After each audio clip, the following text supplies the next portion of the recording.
প্রতিদিনের মতো রাস্তার পাশ দিয়ে হেঁটে যাচ্ছে রবি। বেশ কয়েকদিন ধরে একটা সুগন্ধি তার নাকে আসছে। অদ্ভুত বিষয় হলো তার সাথে থাকা রাশেদ সে সুগন্ধি নাকে পাচ্ছে না। বিষয়টা বেশ অদ্ভুত বটে। আজও রবি একই সুগন্ধি পাচ্ছে। রবি এটা নিয়ে ভাবে। তার প্রথম প্রশ্ন, এই সুগন্ধিটা কোথা থেকে আসছে? পাশে নেই কোনো ফুল গাছ আর নেই কোনো সুগন্ধি আসার মতো কোনো জিনিস। দ্বিতীয় প্রশ্ন, সুগন্ধিটা রবি একা পায় কেন? তার সাথে থাকা কেউ এই সুগন্ধিটা কেন পায় না? পথটাতে যেতেই রবি এই সুগন্ধি পায় না, কিন্তু একটা নির্দিষ্ট জায়গায় দিয়ে এই সুগন্ধি পায়। রবির মনে ভয় ঢুকে গেল, হাঁটছে ভয় নিয়ে।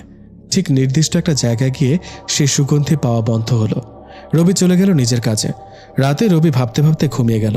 হঠাৎ ঘরের ভেতরে একই সুগন্ধি পেয়ে রবি ভয়ে কেঁপে উঠল। রবি আপুকে ডাক দিল, কিন্তু আপু ঘুমে থাকায় রবির ডাক শুনতে পায়নি। রবি সুগন্ধিটা খুঁজতে চেষ্টা করছে, কিন্তু বুঝে উঠতে পারছে না সুগন্ধিটা কোথা থেকে আসছে। হঠাৎ রবি খেয়াল করল দরজার কাছে কিছু একটা দৃশ্যমান হচ্ছে। রবি ভয়ে পিছিয়ে গেল। নিজের বিছানায় বসে ভয়ার্ত চোখে দরজার দিকে তাকিয়ে আছে। রবি দেখল একটা অপরূপা দৃশ্যমান হলো। সাথে সাথে রবি অজ্ঞান হয়ে গেল। জ্ঞান ফিরতে নিজেকে অদ্ভুতভাবে আবিষ্কার করল। সাথে সকালও হয়ে গেল। কখন রাতে জ্ঞান হারিয়েছিল। হঠাৎ আপুর ডাক শুনে রবি তাড়াতাড়ি ঠিক হয়ে নিল। বাইরে গিয়ে নাস্তা করে নিল। আজ ভার্সিটিতে যেতে হবে, তাই রেডি হয়ে ভার্সিটির দিকে রওনা হলো। ভার্সিটিতে গিয়ে আনমনে রবি বসে আছে। রাশেদ আর তার বন্ধুরা রবিকে আনমনা দেখে রবির কাছে এলো। রাশেদ রবিকে বলল, আরে বন্ধু, কি হয়েছে বলবি তো? সারাক্ষণ আনমনা হয়ে বসে থাকলে হবে নাকি? রবি বলল, আমি বললেও তোরা কেউ আমার কথা বিশ্বাস করবি না। আরে বল, কি হয়েছে, বিশ্বাস করব। রবি বলল, কয়েকদিন ধরে আমি তোকে বলছিলাম যে আমি একটা অদ্ভুত সুগন্ধি পাই, কিন্তু সেটা আর কেউ পায় না। আবার একই কথা। আরে তুই যদি পাস তাহলে তোর সাথে থেকে আমি পাবো না কেন? এটা কি হতে পারে? সেটাই তো সমস্যা, তোরা কেউ সে সুগন্ধি পাস না, কিন্তু আমি পাই। সেটা নিয়ে চিন্তায় আছিস? আরে ভাই, সেটা যদি নির্দিষ্ট স্থানে পেতাম তাহলে নিজেকে কিছুটা সামলাতে পারতাম। কাল সে সুগন্ধিটা আমার বাসায়ও পেয়েছি। বলিস কি? শুধু তাই নয়, সুগন্ধি পাওয়ার পরে যখন আমি সুগন্ধির উৎস খুঁজতে যাই তখনই আমি... রবি আর কিছু বলতে পারল না, কারণ কেউ তার কানে কানে বলল, এরপর কি হলো বললে মেরে ফেলবো তোমাকে। রবি কথাটা কে বলল দেখতে পেছনে তাকালো, কিন্তু কাউকে দেখতে পেল না। রবির অদ্ভুতভাবে পেছনে তাকালো, তাই সব ফ্রেন্ড অবাক হয়ে রবিকে জিজ্ঞেস করলো, কি হলো, হঠাৎ পেছনে এভাবে তাকালি কেন? কিছু না, এমনি, চল ক্লাসে যাই। রবির কথা শুনে সবাই অবাক হয়ে গেল। তাও সবাই ক্লাসে চলে গেল। ক্লাস শেষ করে রবি আর রাশেদ বাসায় আসতে যাবে, ঠিক পথের সেই জায়গায় আসতেই রবি আবারও পরিচিত সেই সুগন্ধি পাচ্ছে। রবি জানে রাশেদকে কিছু বললে সে বিশ্বাস করবে না, তাই চুপচাপ দুজন বাসায় চলে গেল। রাতে ঘুমালে হঠাৎ বুকে ভারী কিছু অনুভব করে রবির ঘুম ভেঙে যায়। চোখ খুলে দেখে সে মেয়েটি যে দরজার কাছে দৃশ্যমান হয়েছিল। রবি মেয়েটাকে দেখে চমকে উঠল। এই, কে আপনি? আহা, ডিস্টার্ব করো না তো, একটু ঘুমাই তোমার বুকে। কি বলছেন আপনি এসব? কে আপনি? ভূত? আজীব তো, ভূত কোত্থেকে আসবে এখানে? আর আমি থাকতে ভূত প্রশ্নই আসে না। আপনি তো ভূত? এত সুন্দর মেয়েকে তোমার ভূত মনে হয়? রবি আসলে বুঝতে পারছে না কি বলবে। এদিকে রবির গায়ের সমস্ত শক্তি দিয়ে মেয়েটাকে সরানোর চেষ্টা করেও পারছে না। দম বন্ধ হয়ে যাওয়ার মতো অবস্থা রবির। উপায় না পেয়ে রবি জোরে আপু বলে চিৎকার দিল। সাথে সাথে মেয়েটা রবির বুক থেকে উঠে গেল। রবির দিকে রাগী দৃষ্টিতে তাকিয়ে রইল। এদিকে আপু রবির চিৎকার শুনে ঘুম থেকে উঠে গেল। তাড়াতাড়ি রবির রুমে আসলো। এসে দেখে রবি খুব ভয় পেয়ে বসে আছে। আপু বলল, কি হলো, এভাবে চিৎকার করলি কেন? ভয় পেয়েছিলাম। কিসের ভয়? আর কয়েকদিন ধরে দেখছি তুই অস্বাভাবিক আচরণ করছিস, কি হয়েছে বলতো? মেয়েটা এখানে। আর কিছু বলতে পারল না, কারণ মেয়েটা তখনই রবিকে কানে কানে বলে গেল, বললে মেরে ফেলবো তোমার আপুকে। রবি ভয়ে চুপ হয়ে গেল। আপু জিজ্ঞেস করলো, কি হলো, কোন মেয়েটা? কিছু না, খারাপ স্বপ্ন দেখেছিলাম তাই ভয় পেয়েছি। ওকে, ঘুমিয়ে যা। রবি ভয়ে ভয়ে আবার শুয়ে পড়ল। ঘুমাতে চেষ্টা করলো, কিন্তু ঘুম যেন আসছে না। হঠাৎ কখন যে চোখ লেগে গেল তা বুঝতে পারেনি। আজানের শব্দ শুনে ঘুম ভেঙে গেলে নামাজে চলে যায়। যাওয়ার সময় আবারও সেই পরিচিত সুগন্ধিটা পায়, আবার আসার সময়ও পায়। রবিকে এবার খুব ভাবিয়ে তুলল সুগন্ধিটা। এবার সে সোজা মসজিদের হুজুরের কাছে গেল। হুজুর রবিকে একটা পরিচিত বড় মাপের হুজুরের কাছে নিয়ে গেল। রবি সব কথা খুলে বলল। রবিকে ভালো করে দেখে বড় হুজুর বলল, তোমার সামনে যে মেয়েটি দৃশ্যমান হয়েছিল সেটি সাধারণ কোনো মেয়ে নয়, তবে তোমার ক্ষতি কখনো করবে না। আমি আর কিছু বলতে পারবো না। রবি হুজুরের কথা শুনে অবাক হলেও কিছু বলতে না পেরে বাসায় চলে এলো। রাতে খেতে গিয়ে তেমন খেতে ইচ্ছে না থাকায় আবার চলে এলো। হালকা ঘুম আসতে যাবে ঠিক তখনই সে সুগন্ধি রবির নাকে আসলো। রবি ভয়ে বসে পড়ল। চারপাশে তাকিয়ে দেখে কিছুই নেই, কিন্তু ভয় তো মনের মধ্যে আছে। হঠাৎ রবি খেয়াল করল দরজার পাশে আবারও দৃশ্যমান হচ্ছে মেয়েটি। রবি আবার নিজেকে অনেক শান্ত আর শক্ত করল। যাই হয়ে যাক, এবার মেয়েটার সাথে কথা বলতেই হবে। নিজের মধ্যে এক জেদ ধরল। মেয়েটা দৃশ্যমান হয়ে রবির পাশে আসতেই, কে আপনি? বারবার আমাকে ভয় দেখান কেন? আমি কে জানলে তুমি এমনিতেই ভয় পাবে। না, বলুন কে আপনি? এটা তো জানি আপনি কোনো মানুষ নয়। তাহলে শুনতে চাও কে আমি? শুনতে চাই, বলুন কে আপনি? আমি হলাম এক পরী। তো আমার কাছে কি চান? বারবার আমার কাছে কেন আসেন?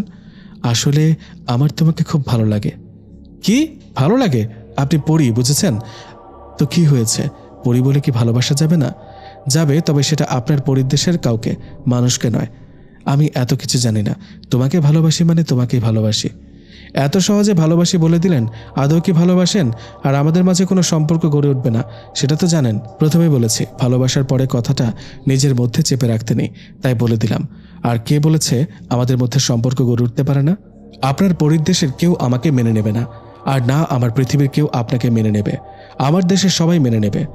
শোনো, আমাদের দেশে আমার বাবার রাজত্ব চলে। আমি পরীর দেশের রাজার একমাত্র মেয়ে। তার মানে রাজকন্যা? তুমি চাইলে তোমাকেও আমাদের মতো বানিয়ে দিতে পারি, শুধু তোমার ইচ্ছেটা প্রয়োজন। হবে না, তা কখনোই হবে না। আমি মানুষ হয়ে ভালো আছি। আর কি দেখে আপনি আমাকে ভালোবাসলেন? সেটা এক ইতিহাস, শুনতে অনেক সময় লাগবে। আপনার ইতিহাস শুনতে প্রয়োজনে আজ ঘুমাবো না। তাও বলেন, কেন আমার মতো একটা মানুষকে ভালোবাসতে গেলেন? তাহলে আমার দেশে চলো, তোমাকে ইতিহাস বলবো, আর আমার দেশটাও ঘুরে দেখাবো।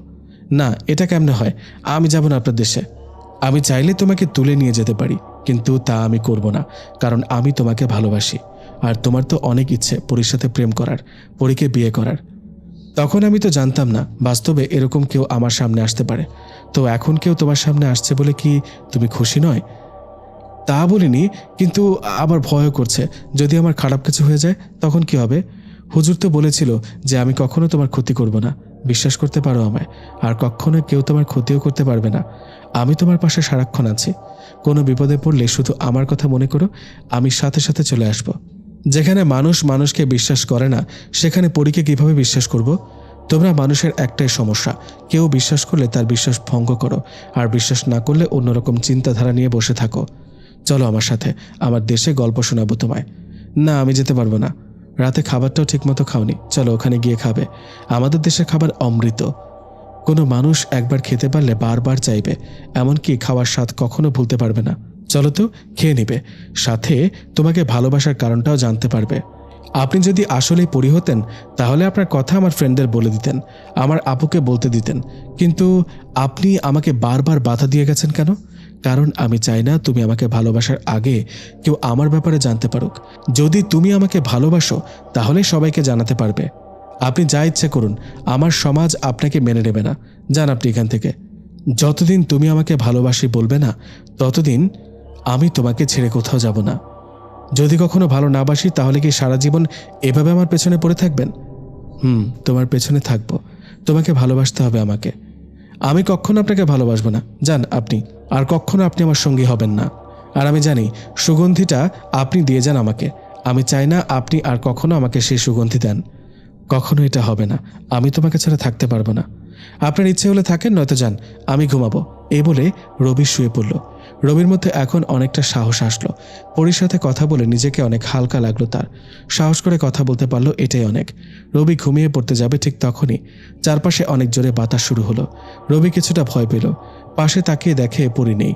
বাইরে জানালার দিকে তাকিয়ে যখন আবার পেছনে তাকালো, তখনই পরীকে দেখতে পেল। রবি আকস্মিকভাবে চমকে গেল।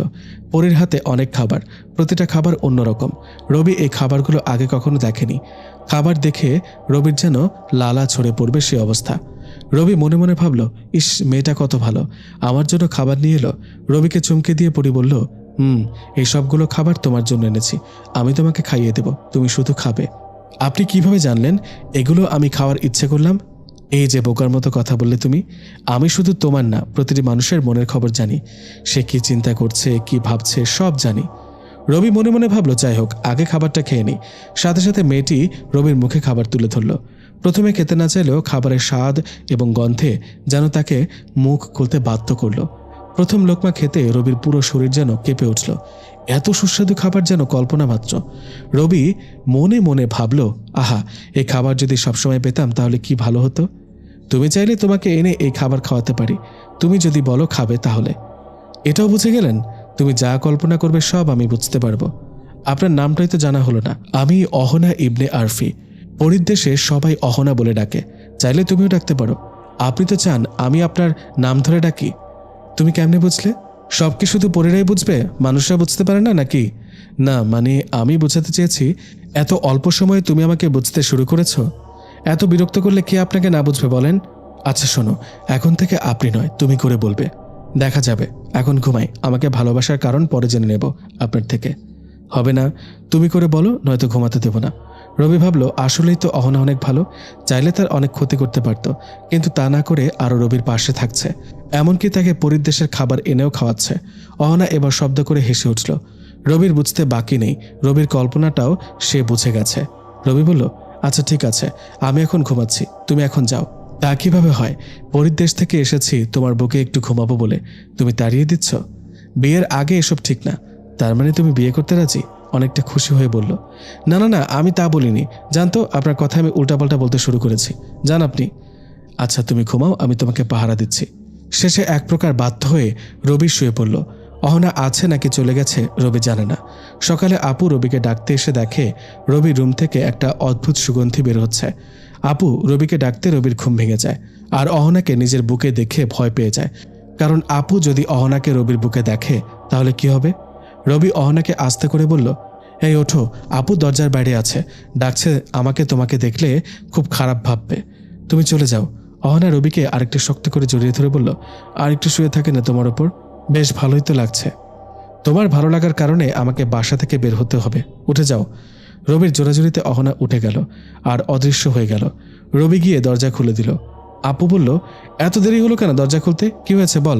রবি আমতামতা করে বলল, না না কিছু না, কিছুই হয়নি, এমনি ঘুমেছিলাম তো তাই বুঝতে পারিনি। ওহ, এত সুন্দর সুগন্ধি কোথা থেকে আসছে? তুমিও পাচ্ছ এই সুগন্ধি? বলে রবি পাশে তাকাতে দেখা অহনা দাঁড়িয়ে আছে। রবি আস্তে করে বলল, তুমি যাওনি কেন? আপু এখন আমার কি অবস্থা করবে আল্লাহ জানে। কি রে, সকাল সকাল কি হয়েছে তোর? কার সাথে ফিসফিস করে কথা বলছিস? আপু বলল। আপুর কথা শুনে রবি যেন আকাশ থেকে বলল। অহনা রবির পাশে দাঁড়িয়ে আছে, কিন্তু আপু তা দেখছে না। রবি আপুকে বলল, আপু তুমি এখানে আর কিছু দেখছো না? আজব, কি আর দেখবো, আমাকে ছাড়া আর কাউকে দেখতে পাচ্ছ না? সকাল সকাল তোর মাথা মনে হয় পুরো গেছে, কি হয়েছে বলতো? রবি অহনাকে বলল, তোমাকে আপু সত্যি দেখতে পাচ্ছে না? না, আমাকে দেখতে পাবে না যতক্ষণ আমি নিজে থেকে কারো চোখে ধরা না দিই। রবি এবার দেখে যেন প্রাণ ফিরে পেল। আপু রবি আর অহনাকে এক রুমে দেখলে কি অবস্থা যে হতো। আপু রবির নীরবতা দেখে বলল, কি হলো, কথা বলছিস না কেন? না মানে ভাবতেছি। রবি নিজেই জানে না সে কি বলছে। আপু রবির কথায় কিছু বুঝতে পারছে না। আপু এসে রবির মাথায় হাত দিয়ে দেখলো জ্বর আসছে নাকি, নয়তো সকাল সকাল এভাবে কেউ উল্টাপাল্টা বলে যাবে, তা কেমনে হয়? আপু রবির মাথায় হাত দিয়ে দেখলো জ্বর আসেনি। আপু রবিকে দেখে বুঝে গেল সে কিছু লুকাচ্ছে, তাই আপু তাকে আর কিছু না বলে ফ্রেশ হতে বলে চলে গেল। আপু চলে যেতে রবি দরজা বন্ধ করে দিল, যেটা আপুর চোখ এড়াতে পারেনি। আপু আবার দরজার কাছে আসলো, ভেতরে কি হচ্ছে বোঝার চেষ্টা করলো।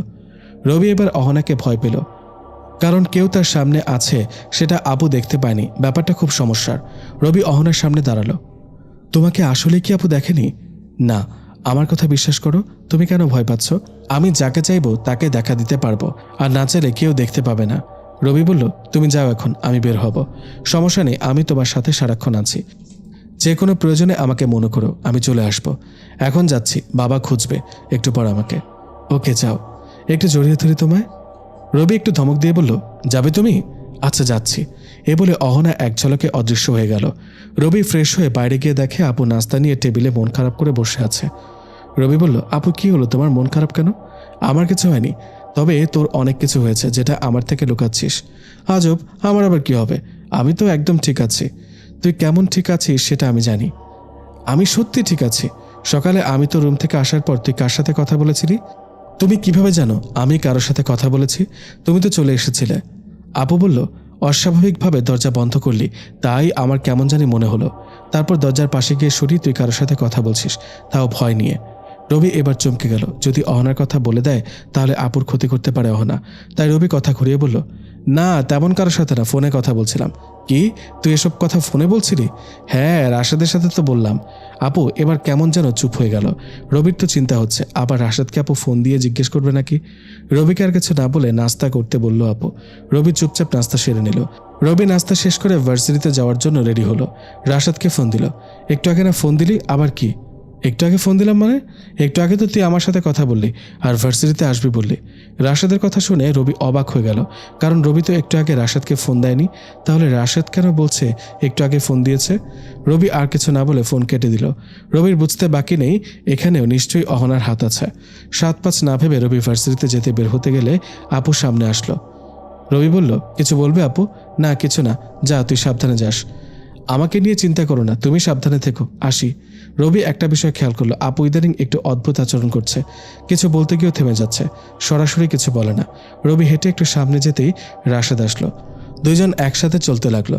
ঠিক একটা নির্দিষ্ট স্থানে গিয়ে রবি দাঁড়িয়ে গেল। রবি থেমে যাওয়া দেখে রাশেদ বলল, কি হলো, দাঁড়িয়ে গেলি কেন, চল। রবি বলল, একটা মুচকি হাসি দিয়ে রবি আবারও যেতে লাগলো। এদিকে রবির মুচকি হাসি দেখে অহনা ভীষণ খুশি হলো। পুরো পরীর দেশে মিষ্টি এক বাতাস বয়ে গেল। রবি ভার্সিটিতে এসে ক্লাসে চলে গেল। অহনার কথা ভাবতে যাবে তখনই মনে পড়ল, রবি যা ভাবে অহনা তো সব জেনে যায়। তাই রবি অহনাকে নিয়ে ভাবা বন্ধ করে দিল। কিন্তু কতক্ষণই বা না ভেবে থাকা যায়। ক্লাস চলাকালীন সময়ে রবি অহনাকে নিয়ে ভাবা শুরু করলো। মেয়েটা কত সুন্দর, কত মায়াবী। যতই দেখি যেন চোখের তৃষ্ণা থেকেই যায়। যেন মনে হয় সারা জীবন দেখে যায়। কত ভালো মেয়েটি, ইচ্ছে হয় সারা জীবন নিজের করে রাখি। রবি এসব ভাবছে তো চারপাশে কি হচ্ছে কোনো খেয়াল নেই। এদিকে স্যার রবিকে বেশ কয়েকবার ডেকেও কোনো সারা শব্দ না পাওয়ায় রবির কাছে এসে ডাকলো, কিন্তু তাতেও স্যার রবির কোনো সারা শব্দ পায়নি। এবার স্যার কিছুটা বিরক্ত হয়ে রবির গায়ে হাত দিতেই রবি চমকে উঠল। রবির চমকানো দেখে স্যার বলল, কি হলো তোমার, কই হারিয়ে গেছো? রবি নিজের অজান্তে বলে ফেলল, পরীকে নিয়ে ভাবতে ভাবতে তার দেশে চলে গেছে। কি বললে তুমি? স্যার একটু জোরে বলল। রবি এবার বুঝতে পারলো তার সামনে স্যার দাঁড়িয়ে আছে। স্যারকে দেখে রবি দাঁড়িয়ে গেল। এবার স্যারও অবাক হয়ে গেছে, এতক্ষণ তো দাঁড়ায়নি, তাহলে এখন কেন দাঁড়ালো? জি স্যার। কোথায় ছিল এতক্ষণ? এই তো স্যার এখানে ছিলাম। তুমি তো এখানে ছিলে, কিন্তু তোমার মন কোথায় ছিল? না মানে স্যার, এক্ষুনি ক্লাস থেকে বের হয়ে যাও। স্যার আর হবে না, ক্লাসে আসার পর থেকে তুমি অন্য কিছু ভেবে ভেবে বসে আছো, ডাকলেও সেদিকে তোমার খেয়াল নেই। এক্ষুনি বের হয়ে যাও। স্যার রাগীভাবে কথাগুলো বলল। ক্লাসের সবাই রবি আর স্যারের দিকে তাকিয়ে আছে। হঠাৎ রবি স্যারকে বলল, না তুমি কিছু করো না। রবির কথা শুনে ক্লাসের সবাই হেসে ওঠে, কারণ সবাই মনে করলো রবি স্যারকে কথাটা বলল। স্যারও একই মনে করলো, তাই রবিকে ধমক দিয়ে বের হতে বলল। রবি আর কিছু না বলে বের হয়ে যেতেই স্যারের পেছন থেকে কারো হাত টেনে ধরে নিয়ে গেল। সবাই দেখলো রবি কারো হাত ধরার মতো কিছু ধরেছে, কিন্তু সেখানে কিছু দেখা যায়নি। রবির এমন কাজে সবাই একটু অবাক হলো। রবি অহনাকে ধরে গাছের নিচে নিয়ে গেল। রবি বলল, আমি যেখানে যাই তুমি চলে আসো কেন? কেউ তোমাকে অপমান করবে আর আমি বসে বসে তা দেখব নাকি? তাই বলে এভাবে সবার সামনে চলে আসতে হবে? সবার সামনে আসলেও তুমি ছাড়া তো আর কেউ দেখেনি। তাও এভাবে আসা ঠিক হয়নি। আর স্যারকে আঘাত করতে চাইলে কেন? তোমাকে সবার সামনে অপমান করেছে তাই। এমনটা আর কখনো করবে না। কেন শুনতে হবে তোমার কথা? কারণ আমি তোমাকে। আর কিছু না বলে থেমে গেল। তুমি আমাকে কি? কিছু না। ভালোবাসো? হয়তোবা। তাহলে চলো আজ পরীর দেশ ঘুরে দেখাবো। আপু এমনিতে অনেক চিন্তা করছে আমাকে নিয়ে, তার উপর তোমার দেশে যেতে পারবো না। চিন্তা করো না, ভার্সিটির ক্লাস শেষ হওয়ার আগে চলে আসবো। রবি ভাবলো, গেলে কেমন হয়, অহনাকে তো আমি ভালোবেসে ফেলেছি, আর এটাও জানি অহনা আমার কোনো ক্ষতি করবে না। তাহলে যাই। রবির ভাবতে দেরি হলেও অহনার বুঝতে দেরি হয়নি। অহনা রবিকে বসা থেকে উঠে দাঁড়াতে বলল। রবি দাঁড়িয়ে গেল। অহনা বলল, এবার আমার হাতের ওপর হাত রাখো। রবি অহনার হাতের ওপর হাত রাখলো। এবার চোখ বন্ধ করে একটা দীর্ঘ শ্বাস নাও। রবি বলল, শ্বাস নিতে হবে কেন? তোমার দেশে শ্বাস নিতে পারবো না নাকি? তাহলে আমি যাব না। আরে আরে কি বলো, শ্বাস নিতে পারবে না কেন? অবশ্যই পারবে, তবে শ্বাস নিলে এখন আমাদের যেতে একটুও সময় লাগবে না। মানে তুমি চোখ বন্ধ করে যে শ্বাস নিবে সেটা ছাড়তে ছাড়তে আমরা পরীর দেশে পৌঁছে যাব, তাই বললাম। ও আচ্ছা, এক নিমিষে পৌঁছে যাব তাহলে? হ্যাঁ, চোখের পলক বন্ধ করে খুলতে যতক্ষণ লাগে ততক্ষণেই পৌঁছে যাব। তো পুরো পরীর দেশ ঘুরতে কতক্ষণ লাগবে? ওখানে অনেক ভাগ আছে। তুমি যদি শুধু আমার বাবার দেশটা ঘুরে দেখো তাহলে সময় লাগবে 1 বছর, আর পুরো পরীর দেশ ঘুরতে চাইলে তোমার সময় লাগবে প্রায় 10 বছর। কি, এত বড় দেশ পরীর? হ্যাঁ, আর একসময় আমার বাবার দেশটা রাজা হবে তুমি। মানে আমি? তুমি জানোই তো আমার বাবার আমি ছাড়া আর কোনো সন্তান নেই, আর আমার স্বামী তো ভবিষ্যৎ রাজা হবে। কেন? তুমিও তো রাজা হতে পারো। আমাদের রাজা হওয়ার নিয়ম নেই, মানে আল্লাহ নিজেই বলেছেন যে যে দেশের প্রধান কোনো নারী হবে সে দেশের কোনো উন্নতি হবে না। ও আচ্ছা, তাই তুমি রাজা হতে পারবে না? হ্যাঁ। তো তোমার বাবা কি আমাকে রাজা হিসেবে স্বীকৃতি দেবে? অবশ্যই দেবে। আচ্ছা, সেসব পরে হবে, এখন চলো আমাদের দেশ দেখে আসি। ওকে চলো। তোমার হাত দিয়ে আমার হাত ধরো, তারপর চোখ বন্ধ করে একটা শ্বাস নাও। রবি তাই করল। অহনার হাত ধরতেই রবির শরীর কেঁপে উঠল। চোখ বন্ধ করতে বুঝতে পারল অহনা রবিকে জড়িয়ে ধরেছে। রবি শ্বাস নিল। হঠাৎ মনে হলো রকেটের থেকে দ্রুত গতিতে রবি উপরে উঠছে। চোখ খুলে দেখে অহনার বিশাল আকারের ডানা গজিয়েছে। রবি এই ডানা দেখে একটু ভয় পেল। অহনা বুঝতে পারল রবি ভয় পেয়েছে, তাই রবিকে সান্ত্বনা দিয়ে বলল, আহা, ভয় পাচ্ছ কেন? তোমার এত বড় ডানা কোথা থেকে এলো? আগে তো দেখিনি। যখন ডানা লাগবে তখন দেখতে পাবে, আর যখন ডানা লাগবে না তখন তো দেখতে পারবে না। তার মানে তোমার সারাক্ষণ ডানা থাকে? যখন লাগবে তখন ডানা মিলি, যেমন এখন। ও আচ্ছা, তা তোমাদের দেশ কোথায়? তোমার পেছন থেকে শুরু করে আমাদের দেশ।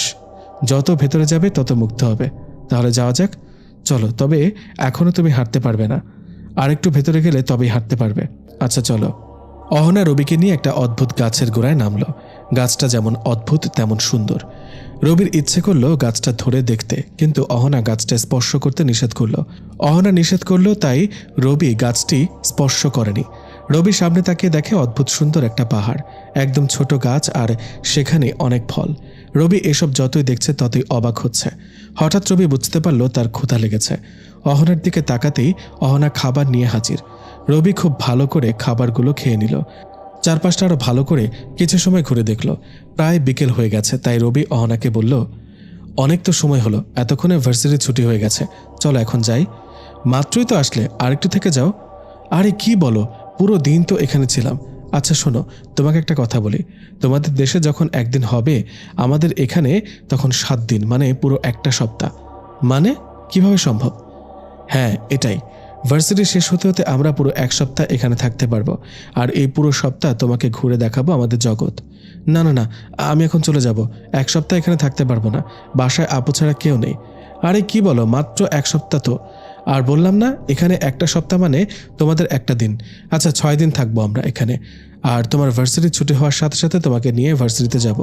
যেখান থেকে এখানে এসেছি সেখানেই নামবো। অহনার এত কথা শুনে রবি রাজি হয়ে গেল। পুরো 6 দিন পরীর দেশে ঘুরল। কি অপরূপ সুন্দর পরীর দেশ তা রবি এখন বুঝতে পারছে। রবি অহনাকে বলল, আমরা এখানে আসছি 6 দিন হলো, এখানে রাত দিন কেন হয় না? এটা তো আর তোমাদের দেশ না, এখানে রাত দিন কিছু নেই, সব সময় এমন থাকবে। রবি বলল, তো তোমাদের ঘুমাতে হয় না? ঘুমাতে হয় তো, তবে পুরো সপ্তাহ মিলে ঘন্টাখানেক ঘুমালে হয়। বলো কি, বাকি সময় কি করে তাহলে? কি আর করবে, ঘোরাঘুরি আর দেশের বিভিন্ন কাজ করতে হয়। বিশেষ করে অন্য রাজ্যের কোনো সৈন্য যদি আমাদের রাজ্য আক্রমণ করতে আসে তাহলে তার বিরুদ্ধে যুদ্ধ করতে হবে। অবশ্য আমাদের সেসব সবসময় রেডি থাকে। আর পরীর 7 রাজ্যের সব থেকে শক্তিশালী রাজ্য আমার বাবার, তাই কেউ এই রাজ্যের চোখ তুলে দেখে না। তার মানে পৃথিবীর মতো এখানেও রাজ্য জয়ের যুদ্ধ চলে? হ্যাঁ, তবে এখানে রক্তপাত হয় না। তাহলে কেমনে রাজ্য হয় তবে? যারা যুদ্ধ করবে তাদের তো তালোয়ার থাকবে, আর কেউ যদি কারো তালোয়ার ফেলে দিতে পারে হাত থেকে, তাহলে যে তালোয়ার ফেলে দিতে পারবে সে হবে জয়ী। এটা কি দুইজনেই মেনে নেয় জয় পরাজয়? হ্যাঁ, দুইজনেই মানতে বাধ্য। তাহলে তো বেশ ভালো। আচ্ছা চলো যাওয়া যাক, আর থাকা যাবে না, 6 দিন শেষ হলো বটে, চলো যাই। তবে হ্যাঁ, যখন এখানে আসতে মন চাইবে তুমি আমাকে বলবে, আমি তোমাকে নিয়ে রাজ্যের না দেখা বাকি অংশটুকু ঘুরে দেখাবো। তারপর রবি চলে আসার জন্য ঠিক আগের মতো অহনার হাতে হাত রাখলো। চোখ বন্ধ করে একটা শ্বাস নিল। সাথে সাথে পৌঁছে গেল ভার্সিটির সে গাছের নিচে, যেখান থেকে তারা পরীর দেশে গিয়েছিল। এত সুন্দর এক রাজ্য ঘুরে দেখাতে রবি খুব আনন্দিত হলো। অহনাকে জড়িয়ে ধরে ধন্যবাদ জানালো। এদিকে রাশেদ ভার্সিটির রুম থেকে বের হয়ে দেখে রবি কাউকে জড়িয়ে ধরছে হাওয়ায়। বিষয়টা রাশেদের কেমন যেন লাগলো। একটু আগে ক্লাসেও হাওয়ায় কাউকে হাত ধরে নিয়ে গেল বাইরে। রাশেদ দৌড়ে রবির কাছে গেল। রবি রাশেদ আসছে দেখে একটু নর্মাল হওয়ার চেষ্টা করলো। রাশেদ বলল, কি হলো তোর? সে সকালে ক্লাসে অদ্ভুত আচরণ করলি, আর এখন হাওয়ায় কাউকে জড়িয়ে ধরছিস, ব্যাপার কি? কিছু না, চল তো তুই। রাশেদ আর কথা না বাড়িয়ে রবির সাথে হাঁটতে লাগলো। রাশেদ খেয়াল করলো রবি এক্ষুনি হাওয়ায় কারো হাত ধরার মতো করলো। রাশেদ এবার রবিকে দাঁড় করালো। তোর সাথে কথা আছে, বল কি বলবি? সকাল থেকে তুই কোথায় ছিলি? অহনার গাছের পাশে তো বসেছিলাম। মুখ ফসকে অহনার কথা বের হয়ে যাচ্ছিল যেন। আমিও দেখলাম সকাল থেকে গাছের নিচে আনমনে হয়ে বসে আছিস, কিন্তু কি হয়েছে বললি না তো। রাশেদের কথা শুনে রবি অবাক হয়ে গেল, কারণ সকাল থেকে তো রবি অহনার সাথে পরিদেশে ছিল। তাহলে রাশেদ কাকে দেখলো গাছের নিচে? রবি অহনার দিকে তাকালো। অহনা ভার্সিটি থেকে রবির সাথে আছে, যেটা রাশেদ দেখছে না। রবি মনে মনে বলল, রাশেদ কাকে দেখলো? অহনা বলে দিল, তোমার মতো কাউকে দেখেছে, কিন্তু তুমি ছিলে না, সেটা ছিল অন্য কেউ। রাশেদের চোখে তুমি। রবি বুঝতে পারল অহনা এমন করেছে। রবি একটা মুচকি হাসল। রাশেদ এবার রেগে গেল, বলল, কিরে হাসছিস কেন? কি হয়েছে তোর?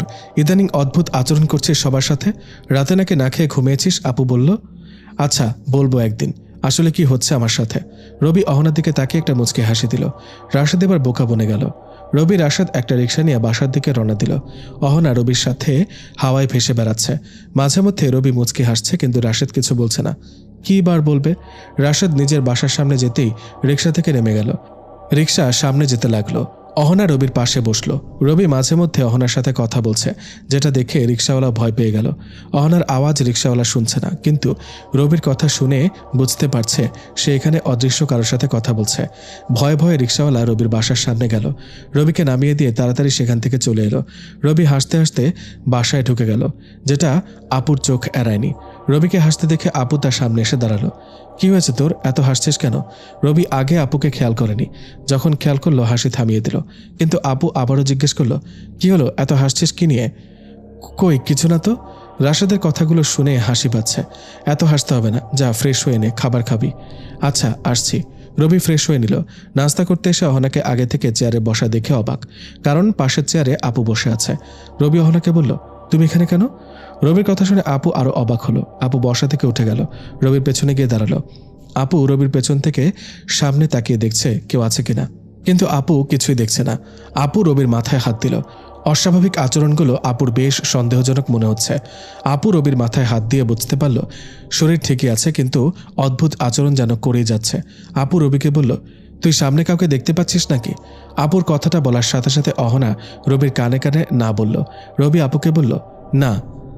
কাকে দেখতে পাবো? তুমি তো সামনে ছিলে। আমি ছাড়া আর কেউ ছিল? তুমি ছাড়া আর কে থাকবে? তুমি তো ছিলে। আপু বুঝতে পারে রবি কিছু লুকাচ্ছে, তাই আপু আর কথা না বলে নাস্তা করতে বলল। রবি নাস্তা করছে, কিন্তু আপু একটু খেয়ে উঠে গেল। রবি বুঝতে পারে আপুর খাওয়ার ইচ্ছে থাকা সত্ত্বেও খায়নি। রবি পুরো খাবার না শেষ করে উঠে গেল। আপু তার দিকে তাকিয়ে রইল। রবি আপুর পাশে গিয়ে দাঁড়ালো। পুরো খাবার শেষ না করে উঠে গেলে কেন? ইচ্ছা করছে না। তুই কেন উঠে গেলি? যা খেয়ে নে। তুমি না খেয়ে থাকবে আর আমি গিয়ে খাবো, তাই না? আমার ইচ্ছে করছে না, তুই যা। আচ্ছা চলো, তোমার জন্য কিছু স্পেশাল খাবার আনবো, তোমার সামনেই করব। রবি কথাটা অহনাকে ভেবে বলল। সাথে সাথে অহনা হাজির। রবি অহনার দিকে তাকিয়ে একটা মুচকি হাসি দিল। আপু গিয়ে টেবিলে বসলো। খাওয়া শুরু করলে রবি বলল, আপু অন্যরকম কিছু খাবে? আর কিছু নাই তো, সবই আছে। আচ্ছা তুমি চোখ বন্ধ করো, পরিদেশের খাবার আনবো এক্ষুনি। পাগলের মতো না বকে খাবার শেষ কর। আজব। বললাম তো তুমি চোখ বন্ধ করো, আমি খাবার আনবো। শুধু চোখটা বন্ধ করো। দেখ, পরিদেশ বলতে কিছু নেই, তুই অযথা পাগলামি করছিস। তাহলে পরি বলতেও কি কিছু নেই? জানি না। আপু চোখ বন্ধ করতে চাইল না, কিন্তু রবির জোরাজুরিতে আপু চোখ বন্ধ করতে বাধ্য হলো। রবি অহনাকে পরিদেশের খাবার দিতে বলল। অহনার সাথে সাথে রবির হাতে খাবার তুলে দিল। রবি আপুকে চোখ খুলতে বললে আপু চোখ খুলে হা করে রবির দিকে তাকিয়ে আছে। রবি বলল, কি অবাক হয়ে গেলে তো? এসব কি খাবার? জীবনেও দেখিনি। এগুলোই হলো পরিদেশের খাবার। মানে কি? তুই কোথা থেকে আনলি এসব? আপেল খাও, কোন গাছের তা জেনে কি লাভ? আমার জানতে হবে, বল কোথা থেকে আনলি এসব? আরে এসব খাবার এখন রেস্টুরেন্টে বানায়, সেখান থেকেই আসার সময় নিয়ে আসলাম। খেয়ে দেখো, অসাধারণ। একটু মিথ্যা কথা বললো। তাহলে যে বললি পরিদেশ থেকে আনলি? তুমি তো বললে পরিদেশ বলে কিছু নেই। আমার কথায় আমাকে ফেলে দিলি। আচ্ছা সেসব বাদ দাও তো, খাবারগুলো খেয়ে দেখো কেমন। নে তুইও খা। আপু রবিকেও তুলে দিল। রবি জানে আপু প্রথম খাচ্ছে, তাই একটু খেলে রবির দিকে হাঁ করে তাকিয়ে থাকবে। আপু মুখে নিতে রবির দিকে তাকিয়ে রইল। আপু কেন জানি রবিকে সন্দেহ করছে, কিন্তু কিছু না বলে খেয়ে নিল। খাবারের অমৃত স্বাদ যার প্রশংসা না করে আপুও থাকতে পারেনি। খাওয়া শেষে রবির দিকে একটু সন্দেহজনক দৃষ্টিতে তাকিয়ে আপু নিজের রুমে চলে গেল। রবিও নিজের রুমে চলে আসলো। হঠাৎ রবির মনে হচ্ছে আপুর সাথে বারবার মিথ্যা বলা ঠিক হচ্ছে না। অহনার সাথে কথা বলতে চাইলে সে এসে হাজির। রবি বলল, আমার কথাগুলো আগে মন দিয়ে শুনবে, তারপর তুমি বলবে। ওকে বলো, কি বলবে? রবি বলল, তুমি তো আমাকে ভালোবাসো তাই না? হ্যাঁ, অনেক ভালোবাসি। হয়তো আমিও তোমাকে ভালোবেসে ফেলেছি। রবির কথা শেষ হতে না হতেই অহনা রবিকে জড়িয়ে ধরল। কারণ রবি এত তাড়াতাড়ি অহনাকে ভালোবাসবে তা সে বুঝতে পারেনি। রবি অহনাকে নিজের বুক থেকে ছাড়িয়ে নিয়ে আবার বলল, তুমি আমাকে ভালোবাসো আর আমিও তোমাকে ভালোবাসি। এখন আমাদের পরিবারকে এসব জানানো দরকার। তোমার পরিবার কি আমাদের ব্যাপারগুলো জানে? না। রবি বলল, আমার পরিবারও কেউ জানে না। আমাদের উচিত পরিবারকে জানানো। যদি মেনে না নেয় তখন কি হবে? দেখো, মানবে কিনা সেটা পরে দেখা যাবে, তবে আমি আমার পরিবারকে মানাতে পারবো। তুমি তোমার পরিবারকে মানাতে পারো কিনা দেখো। তাহলে কি এখন আমাদের কথা সবাই জেনে যাবে? হ্যাঁ, জেনে যাবে। তুমি আমার লাইফে আসার পর থেকে আমি আপুর সাথে একটার পর একটা মিথ্যা কথা বলে যাচ্ছি। আপু আমাকে নিয়ে অনেক চিন্তিত, তাই আমি আর আপুকে কোনোভাবে চিন্তায় ফেলতে চাই না। আচ্ছা, আমি কি তাহলে আপুর সামনে নিজেকে আনবো? কালকে আমি আপুর সাথে সে বিষয় নিয়ে কথা বলবো। এখন তুমি তোমার দেশে যাও। তারপর অহনা নিজের দেশে চলে গেল। রবিও বেশ চিন্তিত হয়ে গেল। আপু কি অহনাকে মেনে নেবে নাকি মানবে না? ভাবতে ভাবতে সন্ধ্যা পেরিয়ে রাত হয়ে গেল। রাতে খেতে বসে আপু কোনো কথা না বলে চুপচাপ খেয়ে নিল। রবি বুঝতে পারে খাওয়া শেষ হলে তার হাজার রকমের প্রশ্নের সম্মুখীন হতে হবে। কারণ যখন আপু চুপ থাকে তখন সব প্রশ্ন একসাথে করার জন্য চুপ থাকে। রবি খাওয়া শেষ করে যখন উঠে চলে আসতে যাবে তখনই আপু ডাক দিল। পাশের সোফায় বসতে বসতে বলল, রবি গিয়ে এখানে বসলো। একটু পর নিজের কাজ শেষ করে আপু রবির পাশে এসে বসলো। রবি বলল, বলো কি বলবে? মেয়েটাকে? কোন মেয়েটা? যার সাথে তুই সারাক্ষণ কথা বলিস সে মেয়েটাকে? আমি কোনো মেয়ের সাথে কথা বলি না। তাহলে কার সাথে কথা বলিস সারাক্ষণ? যখনই তোর রুমের পাশ দিয়ে যাই তোকে কারোর সাথে কথা বলতে শোনা যায়। তাহলে তুমি সব জানো? জানবো না কেন? মেয়েটাকে বল। আসলে আমি চেয়েছি কালকে তার সাথে তোমার পরিচয় করিয়ে দিব। কাল সকাল পর্যন্ত অপেক্ষা করো, তারপর সব জানতে পারবে। কাল পরিচয় করিয়ে দিবি তো? কালকে সে আসবে, তোমার সাথে পরিচয় করিয়ে দেব। ওকে, তাহলে এখন গিয়ে ঘুমিয়ে যা। আচ্ছা। রবি আর কথা না বাড়িয়ে চুপচাপ নিজের রুমে চলে গেল। তারপর ঘুমিয়ে গেল। প্রতিদিনের মতো সকালে ঘুম থেকে উঠে অহনাকে নিজের বুকে দেখতে পেল। রবি এবার অহনাকে শক্ত করে জড়িয়ে ধরল। অহনাকে উল্টিয়ে অহনার বুকের ওপর শুয়ে পড়ল। রবির এমন কাজ দেখে অহনা বেশ লজ্জা পেল। চোখ বন্ধ করে ফেলল, কারণ সে ভাবছিল রবি হয়তো তার কপালে কিংবা ঠোঁটে আক্রমণ করবে। কিন্তু অহনা চোখ বন্ধ করে বুঝতে পারে রবি তার ওপর থেকে উঠে গেছে। অহনা বুঝতে পারল প্রতিদিন রবি ঘুম থেকে ওঠার পরেও অহনা কিছু সময় রবির ওপর শুয়ে থাকে। তাই এবার রবি অহনাকে বোকা বানিয়ে চলে গেল। রবি ফ্রেশ হয়ে এসে দেখে অহনা বসে আছে মন খারাপ করে। রবির বুঝতে বাকি নেই অহনা কেন মন খারাপ করছে। রবি গিয়ে অহনার সামনে দাঁড়াতেই অহনাও বসা থেকে দাঁড়িয়ে গেল। রবি নিজের বাহুডোরে অহনাকে আবদ্ধ করে নিল আর কপালে একটা ভালোবাসার পরশ এঁকে দিল। অহনা রবিকে শক্ত করে জড়িয়ে ধরল। একটু পর আপুর ডাক শুনে দুজনই দুজনকে ছেড়ে দিল। রবি অহনাকে রেখে নাস্তা করতে গেল। নাস্তা শেষ করে আপু বলল, কই তোর সে মানুষটা যার সাথে পরিচয় করিয়ে দিবি বলেছিস? আপু, আসলে সে মানুষ নয়। ইয়ার্কি করিস না সকাল সকাল। আচ্ছা শোনো তাহলে, তার নাম অহনা। আমি তাকে ভালোবাসি আর তার সাথে আমার কথা হয়। সেটা তো আগেই বলতে হতো। আমি কত চিন্তা করেছি তুই জানিস? আমার কথা শেষ হয়নি। ওকে বল। আসলে তাকে যেমন আমি ভালোবাসি সেও আমাকে ভালোবাসে, কিন্তু সমস্যা হচ্ছে সে মানুষ নয়, পরী। কি? তুই পরীর সাথে প্রেম করিস? তুমি বলেছিলে পরী বলে কিছু নাই, কিন্তু আমি পরীর সাথে প্রেম করছি তো বটেই, এমনকি পরীর দেশেও ঘুরে আসছি। তোর মাথা ঠিক আছে তো? হ্যাঁ আপু, আমি সত্যি বলছি। আমি এখনও জানি না কেন সে আমাকে ভালোবাসতে গেল, কিন্তু এটা জানি সে আমাকে সত্যি ভালোবাসে। তুমি চাইলে তার সাথে কথা বলতে পারো। দেখ, পরী দেখা যায় না। দেখা যায়, তবে যাকে দেখা দিতে চায় সে শুধু দেখতে পারে, অন্য কেউ পরীকে দেখতে পায় না। তাহলে তো তার সাথে দেখা করতে হবে। তুমি বললে এক্ষুনি দেখা করতে পারো, আমি ডাকলে সে আসবে। ওকে ডাক তাহলে, দেখি সে কেমন পরী। আপুর কথা শুনে রবি অহনাকে ডাকলো।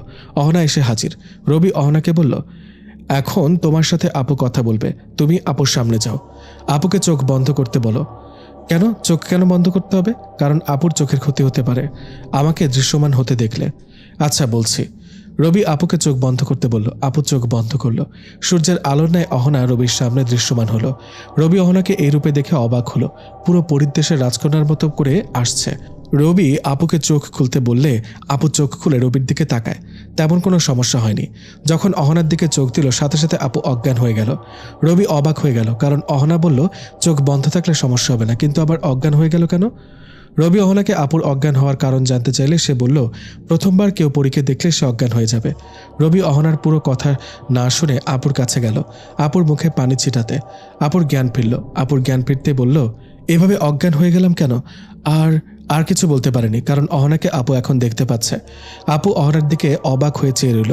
রবি বুঝতে পারে আপু এখন অহনাতে আটকে গেছে, মানে রবির সাথে অহনার রিলেশনটা আপু মানতে বাধ্য। রবি আপুর পাশে বসতেই আপুর ঘোর কাটল। একবার রবির দিকে তাকাচ্ছে তো আরেকবার অহনার দিকে তাকাচ্ছে।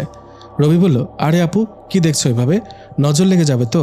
রবির কথা শুনে অহনা শব্দ করে হেসে উঠল। এই প্রথম রবি অহনার শব্দ করে হাসির আওয়াজ শুনল। রবির কথা শুনে আপু রবির দিকে তাকালো। রবি অহনাকে দেখিয়ে বলল, এই হলো অহনা, যাকে আমি ভালোবাসি আর যে আমাকেও ভালোবাসে। আপু অহনার দিকে আরেকবার তাকিয়ে বলল, তুই কখনো তার সাথে এক হতে পারবি না। রবি কথাটা শুনে মন খারাপ করে ফেলল, কারণ আপু কথাটা নিশ্চয়ই নিজের ইচ্ছে মতো বলেনি, অনেক ভেবে কথাটা বলেছে। রবি আপুর দিকে চেয়ে রইল। অহনা নিচে মাটির দিকে চেয়ে রইল। আপু বলল, কি ভয় পেলি তো? শোন, মানুষ আর বড়ির কিভাবে ভালোবাসা হতে পারে বল? জানি না, কিন্তু আমি তাকে ভালোবাসি আর সেও আমাকে ভালোবাসে। বাকি কিছু আমি জানি না। আমি না হয় মেনে নিব, কিন্তু অহনার বাবা মা, তার দেশের মানুষ কি মেনে নেবে? রবি বলল, সেটা অহনার উপর ছেড়ে দাও, তুমি মেনে নিলেই হবে, আর অহনার বিষয়টা সে সামলাবে। আচ্ছা, আমি ভেবে দেখি। আপু ভেবে দেখি বলতেই অহনা বিদ্যুৎ চমকানোর মতো করে আপুর সামনে চলে গেল। আপুর হাত ধরে মিনতি করছে যেন মেনে নেয়। আপু অহনার দিকে চেয়ে শুধু অবাক হচ্ছে আর ভাবছে কতটা ভালোবাসলে এভাবে মিনতি করতে পারে। শেষে আপু রাজি হয়ে গেল। অহনা রবিকে নিয়ে উড়াল দিল। আপু শুধু দেখছে আর হাসছে। অবশেষে রবির চাওয়া পূর্ণ হলো। তার অনেক ইচ্ছে ছিল কোনো পরীর সাথে ঘর বাঁধবে। আজ হয়তো সেটা আরও এক ধাপ এগিয়ে গেল। কিন্তু রবি এখনও বুঝতে পারেনি কেন অহনা রবিকে ভালোবাসে। প্রায় 10 মিনিট পর অহনা আর রবি বাসায় নামল। রবি হাসছে। আপু বসে বসে তাদের কাণ্ডগুলো দেখছে। একটু পর আপু অহনাকে সামনে আসতে বলল। সোফায় 3 জন মুখোমুখি হয়ে বসে আছে। রবি বুঝতে পারল নিশ্চয়ই আপু এখন কোনো প্রশ্ন করবে অহনাকে। আপু বলল, অহনা, আমি জানি তুমি রবিকে ভালোবাসো, কিন্তু সেটা আমি তোমার মুখ থেকে শুনতে চাই। তুমি রবিকে কেন ভালোবাসো? অহনা রবির দিকে তাকালো। রবিও আপুর কথা জবাব দিতে বলল। অহনা এবার বলল, এই প্রশ্নটা রবিও আমাকে অনেকবার করেছিল, কিন্তু আমি উত্তর দিইনি। তবে আজ উত্তর দেব। আমার অনেক ইচ্ছে ছিল একটা মানুষকে বিয়ে করব, আর আমার বরাবরই এই ইচ্ছে ছিল। একদিন বাবা মা, আমার ছোট ভাই আর আমি পৃথিবীতে আসি।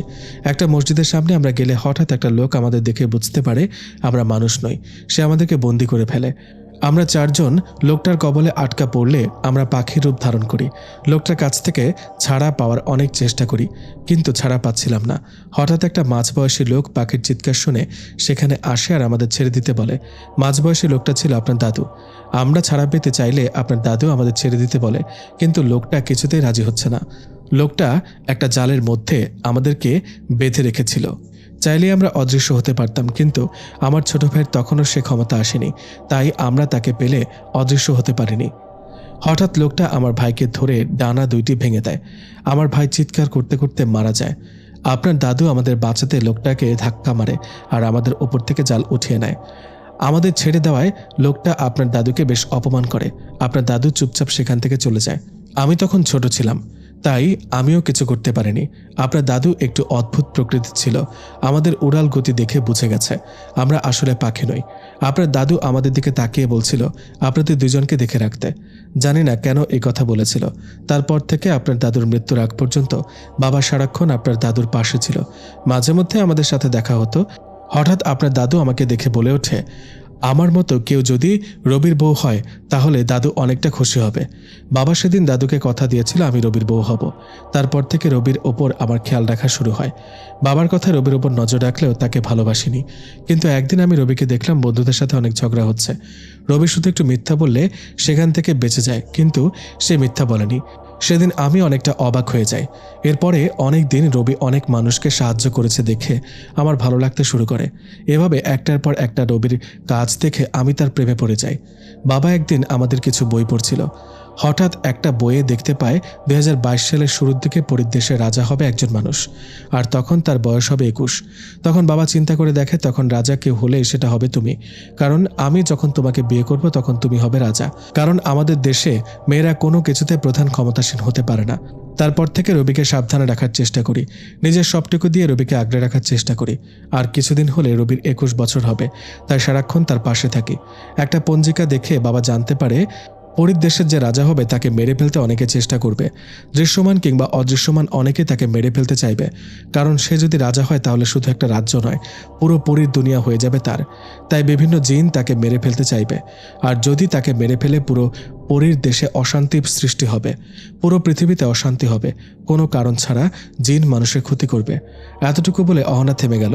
আপু আর রবি এক দৃষ্টিতে তাকিয়ে আছে অহনার দিকে। হঠাৎ জানলা দিয়ে একটা আগুনের গোলা রবির দিকে আসছে। অহনা রবিকে সেখান থেকে সরিয়ে নিল, আর আগুনের গোলাটা অদৃশ্য হয়ে গেল। আপু আগুনের গোলা খেয়াল না করলেও রবি খেয়াল করলো। রবি বুঝতে পারল এখন থেকে তার উপর হামলা শুরু হয়েছে। আপু এখনও ঘোরের মধ্যে আছে। রবি আপুকে ডাকলে আপুর ঘোর কাটে। রবি আপুকে বলে, একটু আগে কি হলো দেখেছো? কি হলো? রবি বুঝতে পারে আপু কিছু দেখেনি। অহনাও ইশারা করলো যাতে আপুকে না বলে, বললে আপু ভয় পাবে। তাই রবিও না বলা ভালো মনে করলো। রবির উপর একটা জিন হামলা করছিল। অহনাকে দেখে জিনটা পালিয়ে গেল। অহনা, আপু আর রবি শান্তভাবে বসে রইল। সবার কথা শেষ হলে অহনা আপুর থেকে বিদায় নিয়ে অদৃশ্য হয়ে গেল। রবি চিন্তিত হয়ে গেল, কারণ তার উপর অনেক দায়িত্ব আসতে চলেছে। সকালে তার উপর হামলা হওয়ায় আজ ভার্সিটিতে গেল না। এদিকে অহনা রবির উপর হামলা করা জিনটাকে দেখে তাই সোজা অহনা তার বাবার কাছে গেল, আর রবির উপর যে জিন হামলা করলো তার নাম বলে দেয়। অহনার বাবার সাথে সাথে ওই জিনটার মৃত্যুদণ্ডাদেশ দেয়। বাকি কতগুলো সিপাহী জিন ওই জিনটাকে ধরে নিয়ে আসে। তারপর মৃত্যুদণ্ড দেয়া হয়। সারাদিন যেন কেমন ঘোরের মাঝে কাটল রবির। রাতে ঘুমাতে গেলে অহনার উপস্থিতি বুঝতে পেরে বসে পড়ল, কিন্তু অহনাকে দেখা যাচ্ছে না। রবি চিন্তায় পড়ে গেল। অহনাকে দেখা না গেলে নিশ্চয়ই সে কোনো বিপদে আছে। রবি আস্তে আস্তে অহনার নাম ধরে ডাকছে, কিন্তু অহনার আসার কোনো নাম নেই। রবি চারপাশে দেখছে, কিন্তু অহনাকে দেখছে না। রবি চিন্তিত আর অস্থির হয়ে পড়ল। বেশ কিছু সময় রবি চারপাশে অহনাকে খুঁজেও পেল না। রবি ভয় নিয়ে আবারও শুয়ে পড়ল। হঠাৎ অহনা তার সামনে আসলে রবি ভয়ে কেঁপে উঠল। অহনার থেকে কিছুটা দূরে সরে গেল, কারণ অহনার গলায় দাগ পড়েছে। দেখে মনে হচ্ছে কেউ অহনার গলা টিপে ধরছে আর জোর করে গলায় আঁচড় কেটেছে। রবি তাই ভয় পেয়ে গেল। রবির ভয় পাওয়া দেখে অহনা বলল, ভয় পেও না। তোমার গলায় এটা কিসের দাগ? আর নীল তরলগুলো কি? সেগুলো রক্ত। পরীদের নীল রক্ত থাকে, সব পরীর রক্ত নীল। রক্ত কেন বের হচ্ছে? পরে বলবো, তুমি ঘুমাও। সে সকালে গিয়েছিলাম তোমাকে রেখে, আর রাতে আসলাম। তুমি ঘুমাও, আমি আছি তো। রবি বেশ ভালোই বুঝতে পারছে অহনা তার কাছ থেকে কিছু লুকাচ্ছে আর ভয় পেয়ে আছে। রবি নিজের ভয় পাওয়া বাদ দিয়ে অহনার কাছে গেল। অহনার হাতটা ধরতেই হালকা শক খেল, কারণ অনেক গরম অহনার হাত। রবি অহনাকে 2 হাত দিয়ে ধরে বলল, কি হয়েছে বলো তো? কেন তোমার গলায় দাগ? বলতেই হবে? হ্যাঁ, বলতেই হবে। বলো, কেন রক্ত বের হচ্ছে? আমি যখন পরিদেশ থেকে বের হয়ে চারপাশটা ঘুরে দেখতে লাগলাম, তখন আমার একজন সিপাহী খবর দিল পাশের রাজ্যের রাজা তোমাকে মারতে সৈন্য পাঠিয়েছে। বিকেলের দিকে আমি খবরটা শুনি। তারপর বাবাকে বলে আমি বিকেলে তোমাদের বাড়ির চারপাশে সৈন্য বসিয়ে দিয়ে আর আমি অদৃশ্য হয়ে তোমার থেকে একটু দূরে দাঁড়াই। রবি বলল, দূরে দাঁড়ালে কেন? কারণ তুমি এখন বুঝতে পারো তোমার পাশে আমি আসলে।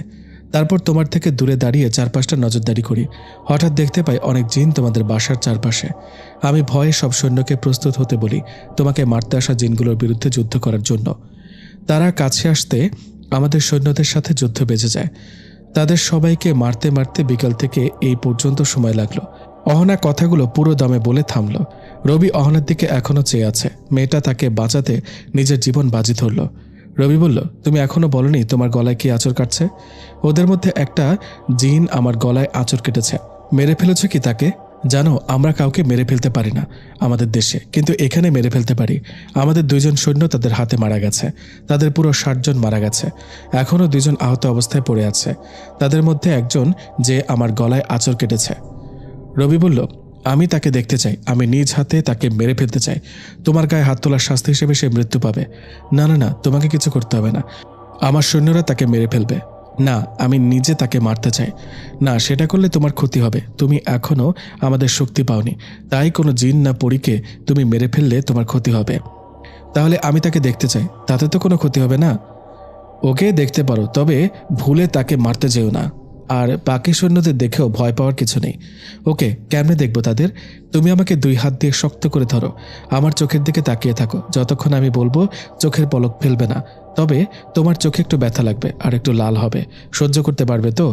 তোমার জন্য আমি এই ব্যথা সহ্য করতে পারি। ওকে, তাহলে আমার কাঁধে 2 হাত দিয়ে ধরো। আমার চোখে চোখ রাখো। অহনার বলতে দেরি রবি অহনার কাঁধ 2 হাতে ধরতে দেরি করেনি। অহনার চোখে চোখ রাখল। অহনা নিজের চোখ বন্ধ করে আবার খুলতে তার চোখ নীল হয়ে গেল। রবি অহনার নীল চোখের দিকে তাকিয়ে রইল।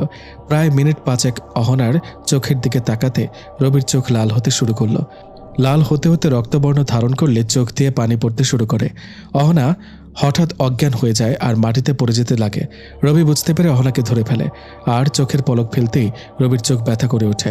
রবি অহনাকে ধরে শুয়ে দিতে পাশে তাকিয়ে দেখে অনেক পরী আর জিন।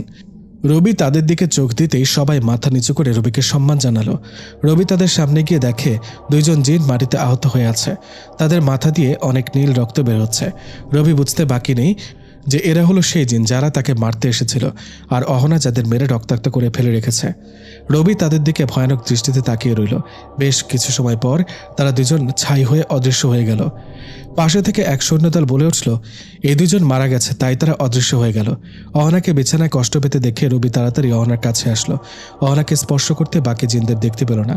অহনা আস্তে আস্তে আবার স্বাভাবিক হয়ে গেল। রবি বুঝতে পারল অহনার শক্তি দিয়েই এতক্ষণ রবি জিন সৈন্যদের দেখেছিল। অহনা স্বাভাবিক হয়ে রবিকে জড়িয়ে ধরল। রবি অহনার মাথায় হাত বুলাতে বুলাতে বলল, ভয় পেও না, আমার বা তোমার কিছু হবে না, আমি আছি তো। অহনা যেন অবাক হয়ে গেল রবির এমন কথায়। এর আগে কখনো রবি অহনার সাথে এত ভালোবেসে কথা বলেনি। অহনা যেন রবির কথায় এক সাগর ভালোবাসা খুঁজে পেল আর বিশ্বাস করার মতো কাউকে পেল। অহনা রবিকে শক্ত করে জড়িয়ে ধরল আর বলল, অনেক রাত হয়েছে, এখন তুমি ঘুমাও। আমার তো এখন ঘুম আসবে না, কারণ একটু আগে যা দেখলাম তোমার অবস্থা খারাপ, আর তোমাকে এই অবস্থায় রেখে কি আমি ঘুমাতে পারি? রবি কথা শুনে হাসতে হাসতে আর বলল, এসব আমার জন্য কোনো ব্যাপার না, এক্ষুনি হাত বুলালে সব ঠিক হয়ে যাবে। এ বলে অহনা নিজের ডান হাতটা গলায় বুলাতেই হালকা একটু ধোঁয়ার মতো কিছু একটা দেখা গেল আর ক্ষতস্থান ঠিক হয়ে গেল। চোখের সামনে এমন কিছু হবে রবি বুঝতে পারেনি। রবি অহনাকে বলল, যে কোনো সময় যে কোনো সমস্যায় কি তোমরা এভাবে সমাধান করে ফেলো? হ্যাঁ, কারণ এসব তো একদম সামান্য কিছু সমস্যা। আচ্ছা ঠিক আছে, তাহলে এখন চলো ঘুমাই। অহনা রবিকে জড়িয়ে ধরে শুয়ে পড়ল। দুজনে হারিয়ে গেল ঘুমের রাজ্যে। হয়তো এখনও অহনা ঘুমায়নি, ঘুমের ভান ধরেছে, কারণ পরীরা তো তেমন ঘুমায় না। মাঝরাতে ঘুম ভেঙে গেলে চোখ খুলে দেখে অহনা তার বুকে নেই। রবি চারপাশটা ভালো করে দেখল, কিন্তু অহনাকে দেখতে পেল না। না, অহনার উপস্থিতি ছিল। রবি পুরো বাসায় অহনাকে খুঁজেও পেল না। শেষে রবি আবারও এসে শুয়ে পড়ল। সকালে ঘুম ভেঙে অহনাকে নিজের বুকে পায়। রবি অহনাকে জড়িয়ে ধরে বলে, কোথায় গিয়েছিলে তুমি? মাঝরাতে কত খুঁজেছি, কিন্তু কোথাও পাইনি তোমায়। বাবা ডাকছিল তাই গিয়েছিলাম। আচ্ছা, তুমি তো সারাক্ষণ বাবার কথা বলো, তোমার মায়ের কথা তো কখনো বলনি। মাও আছে, কিন্তু মায়ের সাথে আমার কিছুতেই মিল থাকে না, তাই মায়ের কথা বলি না। আচ্ছা তাই নাকি? তাহলে যদি আমাকে তোমার মা মেনে না নেয় তখন কি হবে? না মানলেও কিচ্ছু হবে না, আর না মানলেও কিছু হবে না। যদি বাবা মেনে নেয় তাহলে মা কিছু বলতে পারবে না বা করতেও পারবে না। আচ্ছা তাহলে এখন উঠি, ঠিক আছে? রবি ঘুম থেকে উঠে গেল। অহনাও রবির সাথে বের হলো, কিন্তু আপুর চোখে অদৃশ্য হয়ে। নয়তো আপু জিজ্ঞেস করবে, এখনও বিয়ে হয়নি, একসাথে থাকে কেন? আরও কত কিছু জিজ্ঞেস করবে। রবি গিয়ে নাস্তা করে নিল। অহনা অদৃশ্য অবস্থায় রবির হাত ধরে বসে তার খাওয়া দেখছে। মাঝে মাঝে রবির দিকে চেয়ে হাসছে। নাস্তা শেষ করে রবি ভার্সিটিতে চলে গেল। রাশেদ তো সাথেই আছে। অর্ধেক ক্লাস করে রবি বাইরে চলে আসলো। গাছের নিচে বসে বসে ভাবছে সে দিনগুলো কেমন হতে পারে যেদিন সে পরীর দেশের রাজা হবে। তখনই রাশেদ পেছনে এসে বসলো। রবিকে ভাবতে দেখে জিজ্ঞেস করলো, কিরে কি ভাবছিস? রবি বলল, ভাবছি অহনার কথা। মুখ ফসকে রবি অহনার নাম নিয়ে ফেলল। রবির মুখে অহনার নাম শুনে রাশেদ দাঁড়িয়ে গেল আর রবিকে বলল, কি মামা, সাঁতার তো ভালোই কাটো, কখনো বলো নাই যে তোমার গার্লফ্রেন্ড আছে? না মানে তেমন কিছু না। তাই না? বল অহনা কে? অহনা তোর ভাবি, পরি একটা, বুঝলি? হ মামা, তোমার মনে তো পরিই হবে। রবি রাশেদকে পরি বলতে অহনা রবির সামনে চলে আসলো, তবে এখন ভয় দেখানোর জন্য নয়, রবির কথার প্রমাণ দেওয়ার জন্য। রাশেদ আবারও বলে উঠল, কি মামা, অহনাতে হারিয়ে গেলি নাকি? আরে অহনা আসলে একটা পরি, তুই বুঝবি না সেসব। আগে তো বললাম তুমি প্রেমিকের কাছে তোমার প্রেমিকা পরি ছাড়া আর কিছুই হতে পারে না। আরে ভাই সত্যি বলছি, ওকে তোকে প্রমাণ দিচ্ছি, দাঁড়া। রবি অহনার দিকে তাকালে রাশেদকে চোখ বন্ধ করতে বলে। রবি রাশেদকে চোখ বন্ধ করতে বললে রাশেদ বলে ওঠে, কি রে, মনে হয় তোর মাথা গেছে? আমি চোখ বন্ধ করব আর তোর অহনা মানে পরি আমার সামনে দৃশ্যমান হবে, তাই তো? হ্যাঁ সেটাই হবে। দেখ এমন কিছু হয় না, তোর মাথা গেল মনে হয়। তুই বস, আমি যাচ্ছি। রাশেদ চলে যেতে চাইলে রবি হাত ধরে ফেলে। রাশেদ আবারও রবির পাশে বসে পড়ে। রবি রাশেদকে চোখ বন্ধ করতে জোর করতে থাকে, কিন্তু রাশেদ কিছুতে রবির কথা মানছে না। পরে রবি জোর করে রাশেদকে চোখ বন্ধ করালো।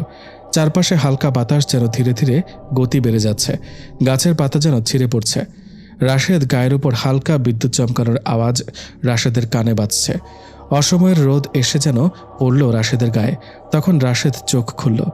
রাশেদ চোখ খুলে সামনে দেখতেই বেহুশ হয়ে গেল, কারণ এটাই প্রথম রাশেদের পরিদেখা। অহনা তো বলেছিল যে প্রথম পরীকে দেখবে সে অজ্ঞান হয়ে যাবে। রবি ব্যাগে থাকা পানি নিয়ে রাশেদের মুখে ছিটাতে রাশেদের জ্ঞান ফিরে আসলো। রাশেদ পাগলের মতো অবস্থা শুরু করে দিল। রবির হাত ধরে আছে। রবি বুঝতে পারল রাশেদ অহনাকে দেখে ভয় পেয়েছে। রবি রাশেদকে বলল, কি হলো, ভয় পাচ্ছিস কেন? ওখানে কেউ ছিল? কোনো মেয়ে? রবি বলল, এখনো আছে সে ওখানে। কি? আমি দেখছি না কেন? তুই ভয় পাচ্ছিস তাই? কে সে মেয়েটা? তোর ভাবি, মানে অহনা। মানে অহনা আসলেই পড়ি? হ্যাঁ, এখন তো বিশ্বাস করবি? ভয় হচ্ছে আমার, যদি তোর কিছু করে ফেলে। তোর ভয় পাওয়া লাগবে না, আর অহনা আমাকে অনেক ভালোবাসে, কখনো আমার ক্ষতি করবে না। তুই শিওর তো? দেখ, পরীরা কিন্তু নিজের ভালোর জন্য মানুষকে মেরে ফেলে, এমনকি কিছু শক্তি যোগানোর জন্য তারা মানুষের রক্ত খায়। তোকে সেসব নিয়ে ভাবতে হবে না। বল, অহনা যে পরী সেটা বিশ্বাস করলি তো? হ্যাঁ, কিন্তু দেখছি না কেন তাকে? তোর ভয় কেটে গেলে দেখতে পাবি। রাশেদ অহনাকে দেখতে এবার রবির হাতে থাকা পানি খেয়ে নিল, একটা দীর্ঘ শ্বাস নিল। তারপর রবিকে বলল, দেখছি না তো পরীকে? রবি অহনাকে রাশেদের সামনে আসতে বলল। অহনা রাশেদের সামনে আসতেই রাশেদ কিছুটা পেছনে গেল, কারণ এখনও তার মধ্যে কিছুটা ভয় কাজ করছে। রবি রাশেদকে বলল, কিরে, বললি না তো আমার বউটা কেমন? রাশেদ মনে মনে ভাবল, ভয়ে আমার ঘাম বের হচ্ছে, তুই আবার জিজ্ঞেস করিস কেমন? হ্যাঁ, ভালোই সুন্দর। রাশেদের কথা শেষ হতে অহনা বলে উঠল, জানো রবি, তোমার বন্ধু কি ভাবছিল? কি ভাবছে আবার? তোমার বন্ধু ভাবছে ভয় তার ঘাম বেরোচ্ছে, তাও তুমি তাকে জিজ্ঞেস করছো আমি কেমন? রাশেদ অবাক হয়ে অহনার দিকে তাকিয়ে ভাবল, এই পরী তো মনের কথাও বলতে পারে। সাথে সাথে অহনা বলল, হ্যাঁ, আমি মনের কথাও বলতে পারি। রাশেদের বুঝতে বাকি নেই অহনা আসলেই মনের ভেতর জমে থাকা কথা বুঝতে পারে। হঠাৎ অহনা রবিকে বলল, রবি, তোমরা কথা বলো, আমি আসছি, বাবা খুঁজছে আমাকে। আচ্ছা, তুমি সাবধানে যেও। রবির থেকে বিদায় নিয়ে অহনা অদৃশ্য হয়ে গেল। রাশেদ এখনও ঘুমের মাঝে আছে, এতক্ষণ কি থেকে কি হলো তা ভাবছে। হঠাৎ রাশেদ রবিকে বলল, আচ্ছা, আমি অজ্ঞান হয়ে গিয়েছিলাম কেন? প্রথম কেউ পরী দেখলে সে অজ্ঞান হয়ে যায়, তাই তুইও অজ্ঞান হয়ে গিয়েছিলি। এটা কেমন কথা? তুইও কি আমার মতো অজ্ঞান হয়ে গেছিলি? হ্যাঁ, আমি অজ্ঞান হয়ে গিয়েছিলাম, তবে অহনাকে খুব ভালো করে দেখার পরে। চল, এখানে আর ক্লাস করে মজা পাবো না, বাসায় যাই। ওকে চল, তবে একটা কথা, অহনার কথাটা কখনো কাউকে বলবি না, এমনকি আঙ্কেল আন্টিকেও না। বললে কি হবে? বলবি না, বলেছি তো বলবি না। যদি বলিস তাহলে তাদের ক্ষতি হতে পারে, বা অহনার কোনো ক্ষতি হতে পারে, আর আমি চাই না আমার কারণে কারো ক্ষতি হোক। আচ্ছা, বলবো না, চল এখন বাসায় যাই। দুজন একটা রিকশায় বসে পড়ল। রাশেদ রিকশাতেও বকবক করে যাচ্ছে। একসময় বলে উঠল, আচ্ছা, সেদিন ক্লাসে তুই আনমনে বসেছিলি, স্যার তোকে ডাকলে শুনিস নাই, তাই ক্লাস থেকে তোকে বের হতে বলে, আর তখন তুই হঠাৎ বলে উঠিস, না তুমি এমন করো না। তখন কথাটি কাকে বলেছিলি? তখন স্যারের পেছনে অহনা দাঁড়িয়েছিল, আমাকে অপমান করেছে দেখে অহনা স্যারকে আঘাত করতে চাইলে আমি কথাটা বলি। তার মানে তখন থেকে তুই অহনাকে দেখতি? ভাবি ডাকতে পারিস না? আচ্ছা আচ্ছা, ভাবি। হ্যাঁ, দেখতাম তো, তাই ক্লাস থেকে বের হওয়ার সময় অহনার হাত ধরে বের হয়েছিলাম, আর সবাই ভাবলো আমি হাওয়ায় এমনটা করলাম। বস, তুই তো অনেক পাওয়ারফুল হয়ে গেলি তাহলে। রিক্সা চলতে লাগলো আপন গতিতে। হঠাৎ একটা স্কুল বাস রিক্সার সামনে চলে আসে। রাশেদ ভয় পেয়ে চোখ বন্ধ করে ফেলে।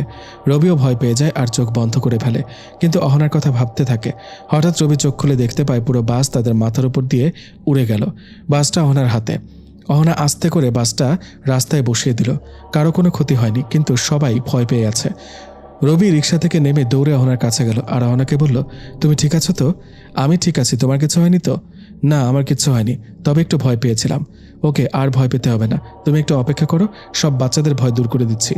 অহনা বাসের ভেতর চলে গেল। একটু পর বাসের সব বাচ্চারা হাসাহাসি শুরু করলো, যেন মনে হচ্ছে একটু আগে কিছুই হয়নি। রবি অহনাকে নিয়ে হাঁটতে শুরু করলো, কারণ রিক্সা চালক অনেক আগে পালিয়েছে। পাশে রাশেদ হাঁটছে, কিন্তু সে বুঝতে পারছে না রবি অহনার হাত ধরে হাঁটছে। আর বাসটা যে তাদের মাথার উপর দিয়ে অহনা নিয়ে গেল সেটাও রাশেদ দেখতে পায়নি, কারণ প্রচুর ভয় পেয়ে রাশেদ চোখ বন্ধ রেখেছিল। হাঁটতে হাঁটতে রাশেদের বাসা বরাবর আসলে তিনজন থেকে রবি রাশেদকে বলে অহনার কথা যেন কাউকে না বলে। তারপর রাশেদ তার বাসায় ঢুকে যায়। রবি আর অহনা হেঁটে রবির বাসায় চলে আসে। দরজা খুলে ঢুকতে আপু সামনে আসে। ফ্রেশ হয়ে আয়, আমি খাবার দিচ্ছি। আচ্ছা, আসছি। তারপর অহনা চলে গেল। রবি ফ্রেশ হয়ে খেয়ে নিল। ভার্সিটি আর বাসার মাঝে মধ্যেই অহনা এসে আপুর সাথে দেখা করা, আর প্রতি রাতে রবির বুকে ঘুমানোতে চলে গেল আরও একটা সপ্তাহ। রবি আরও বেশি অহনার প্রতি আকৃষ্ট হয়ে গেছে। আজ হঠাৎ আপু বলল অহনার বাবা মায়ের সাথে দেখা করবে, কারণ আপু জেনে গেছে অহনা প্রতি রাতে রবির সাথে থাকে। আপু তাই অহনা আর রবির বিয়েটা দিতে চায়। আজ সকালে অহনার বাবা আসলো, আপুর সাথে কথা বলে সব ঠিক করে নিল, কিন্তু অহনার মা এই বিয়েতে রাজি নয়। তার কারণ রবি মানুষ আর অহনা পরী। অহনার মা রাজি না হওয়ায় সব কিছু যেন অন্যরকম হয়ে গেল। পুরো সিদ্ধান্ত নিতে না পারায় অহনার বাবা মা চলে গেল, সাথে অহনাও। অহনার মা রবিকে মেরে ফেলার চক্রান্ত করলো সবার অগোচরে। রবি ঘুমের মধ্যে স্বপ্ন দেখে কেউ তাকে খুব মারছে। মারতে মারতে রবির মাথা ফেটে রক্ত পড়ছে, জ্ঞান হারানোর মতো অবস্থা। এতক্ষণ কেউ তাকে চোখ বেঁধে মারছে তাই দেখতে পায়নি। যখন মুখের কাপড় খুলে দিল তখন বুঝতে পারে একজন নয় বরং অনেকে মিলে তাকে মারছে, আর যারা মারছে সবাই জিন। পাশে দাঁড়িয়ে অনেকে কান্না করছে। রবিকে মারতে দেখে সবাই রবিকে ছেড়ে দিতে বলছে, কিন্তু জিনগুলো মেরে যাচ্ছে। হঠাৎ রবি জ্ঞান হারিয়ে ফেলে। একজন জিন বলে ওঠে, ভবিষ্যৎ পরিদেশের রাজা হেরে গেছে, পুরো পরিদেশ চলবে এখন তাদের কথায়।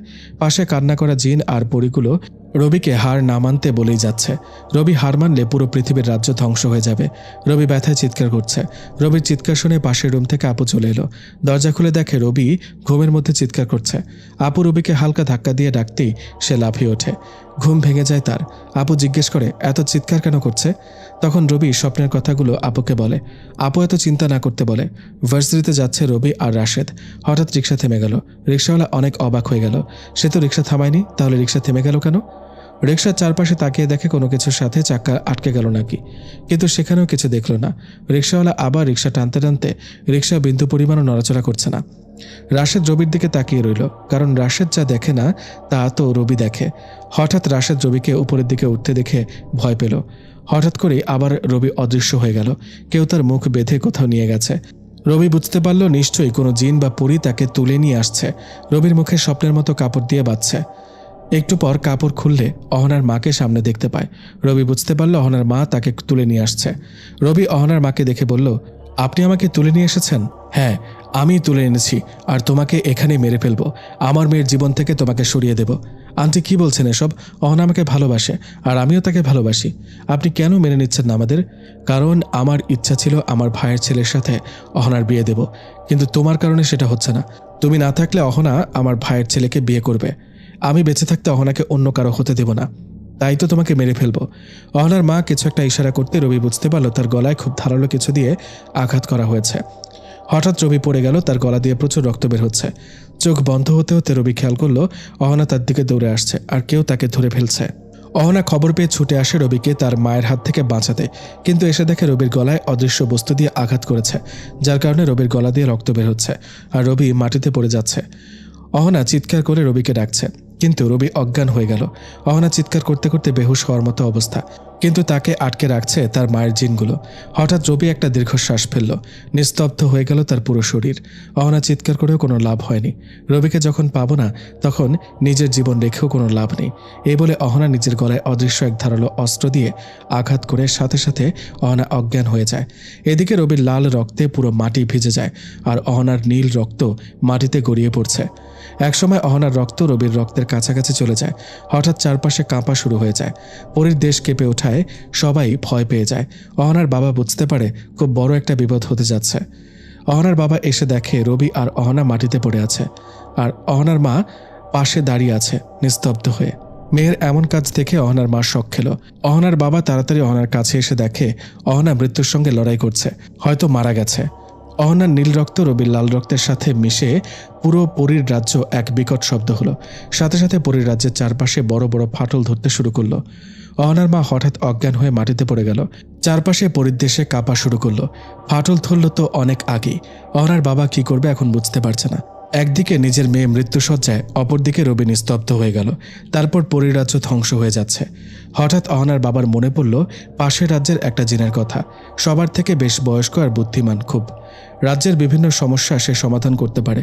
এক কথায় অসম্ভব কিছু জ্ঞানের অধিকারী সে। অহনার বাবা তাকে ডেকে পাঠালো। বেশ কিছু সময় পর তিনি আসলো। অহনার বাবা তাকে দেখে দৌড়ে তার কাছে গেল। পরীর দেশের এই অবস্থা কেন শুরু হলো? অহনার বাবা ওই জিনটাকে জিজ্ঞেস করলো। তিনি চোখ বন্ধ করে কি যেন ভাবল। অহনার বাবা এদিকে অস্থির হয়ে গেল। যতই সময় যাচ্ছে অহনা মৃত্যুর দিকে ধাবিত হচ্ছে, ততই পরীর রাজ্য ধ্বংস হচ্ছে। হঠাৎ বৃদ্ধ জ্ঞানী জিন চোখ খুলে বলল, রাজা সাহেব, আপনার বেগম অনেক বড় একটা ভুল করে ফেলেছে। কি ভুল করেছে? আপনার বেগম ওই ছেলেটিকে মেরে ভুল করেছে, যে কারণে পুরো পরীর দেশ ধ্বংস হয়ে যেতে শুরু করেছে। ওই ছেলেটা যতক্ষণ উঠে দাঁড়াবে না ততক্ষণ এই পরীর রাজ্য এভাবে ধ্বংস হবে। তাহলে এখন আমরা কি করতে পারি? আপনার কাছে একটা পথ আছে, যেটা করতে গেলে আপনার কলিজা কেঁপে উঠবে। কিন্তু না করলেও আপনি ভুল করবেন, পুরোপুরি রাজ্য ধ্বংস হয়ে যাবে। আপনার রাজ্য ধ্বংস হলে পাশের রাজ্যগুলো ধীরে ধীরে ধ্বংস হয়ে যাবে। তাহলে সে উপায়টা কি, যা করে আমি আমার মেয়ে আর রবিকে এবং এই রাজ্যকে ধ্বংসের হাত থেকে বাঁচাতে পারবো?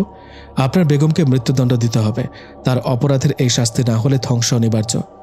বৃদ্ধ জ্ঞানীর কথা শুনে অহনার বাবা 2 পা পিছিয়ে গেল। যার সাথে সারাটা জীবন কাটিয়ে আসলো, আজ তাকে মৃত্যুদণ্ড দিতে হবে। অহনার বাবা আবারও চিন্তায় পড়ে গেল, কি করবে? বৃদ্ধ জ্ঞানী জিনটাকে জিজ্ঞেস করলো, এটা ছাড়া কি আর কোনো উপায় নেই সবাইকে বাঁচানোর? না, আর কোনো উপায় নেই। আপনার বেগমের গলা কেটে কিছু রক্ত নিতে হবে, আর আপনার বেগম মারা গেলে সে রক্তগুলো নিয়ে গিয়ে ওই ছেলেটার গলায় দিতে হবে, তবেই ছেলেটা বেঁচে উঠবে।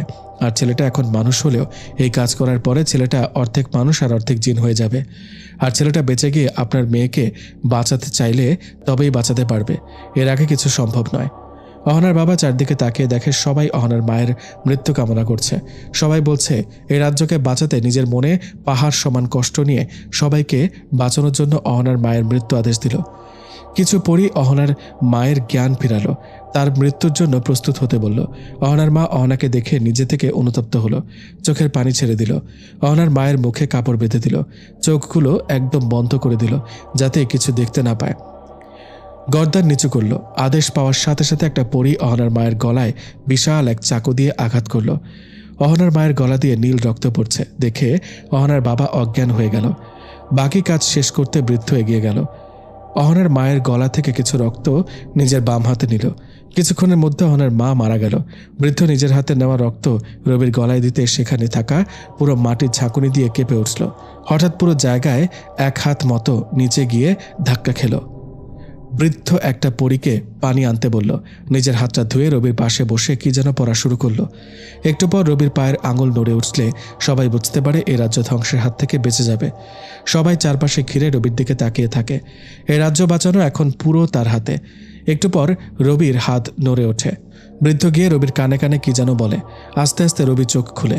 রবির চোখ দেখে সেখানে থাকা সব পরী আর জিন ভয় পেয়ে যায়, কারণ রবির চোখগুলো মানুষের মতো কালো কিংবা জিন পরীর মতো নীলও নয়, পুরো লাল হয়ে আছে। তার থেকেও ভয়ঙ্কর, তার এক চোখ দিয়ে নীল পানি আর অপর চোখ দিয়ে লাল পানি পড়ছে। সবাই ভীত হয়ে পড়েছে। যদি এখন সে রাজ্য বাঁচাতে না চেয়ে ধ্বংস করতে চায় তাহলেই পারবে। রবির মাথা যেন ঘুরছে, চারপাশের কোনো অবস্থা সে বুঝতে পারছে না। কাঁপা কাঁপা গলায় সে পানির কথা বললে একটা পরী এসে তাকে পানি দেয়। পরীটাও অনেক ভয় পেয়ে তার কাছে আসে। রবি মুখে পানি দিয়ে একটা চুমুক পানি খেয়ে নেয়। হঠাৎ চারপাশ একটা বিকট শব্দ হয়। রবি মাথায় হাত দিয়ে বসে পড়ে, 2 কান চেপে ধরে। প্রায় 1 মিনিট পর চোখ খুলে অহনাকে মাটিতে পড়ে থাকতে দেখে তার কাছে যেতে দৌড়ানোর চেষ্টা করে, কিন্তু পড়ে যায়। হামাগুড়ি দিয়ে রবি অহনার কাছে যায়। অহনাকে এভাবে পড়ে থাকতে দেখে রবি বেশ অস্থির হয়ে পড়ে। অহনার মাথা রবি নিজের কোলে নিয়ে পাগলামি শুরু করে দেয়। এই অহনা, তোমার কি হলো? ওঠো না। রবি কাঁদছে তো অহনাকে ডাকছে। বৃদ্ধ জ্ঞানী জিনটা এসে রবিকে বলল, সে উঠবে না যদি তুমি তাকে না তোলো। কেমনে কি করতে হবে বলেন, আমি তাকে ফিরিয়ে আনবো। তোমার বাম হাত তার গলায় 3 বার বুলাতে থাকো, তাহলে উঠবে। তবে হ্যাঁ, হাত বুলানোর সময় তোমার চোখ বন্ধ রেখো। রবি কথা শোনার সাথে সাথে চোখ বন্ধ করে অহনার গলায় হাত বুলাতে থাকে। 3 বার হাত বুলানোর পরও অহনার কোনো রেসপন্স নেই।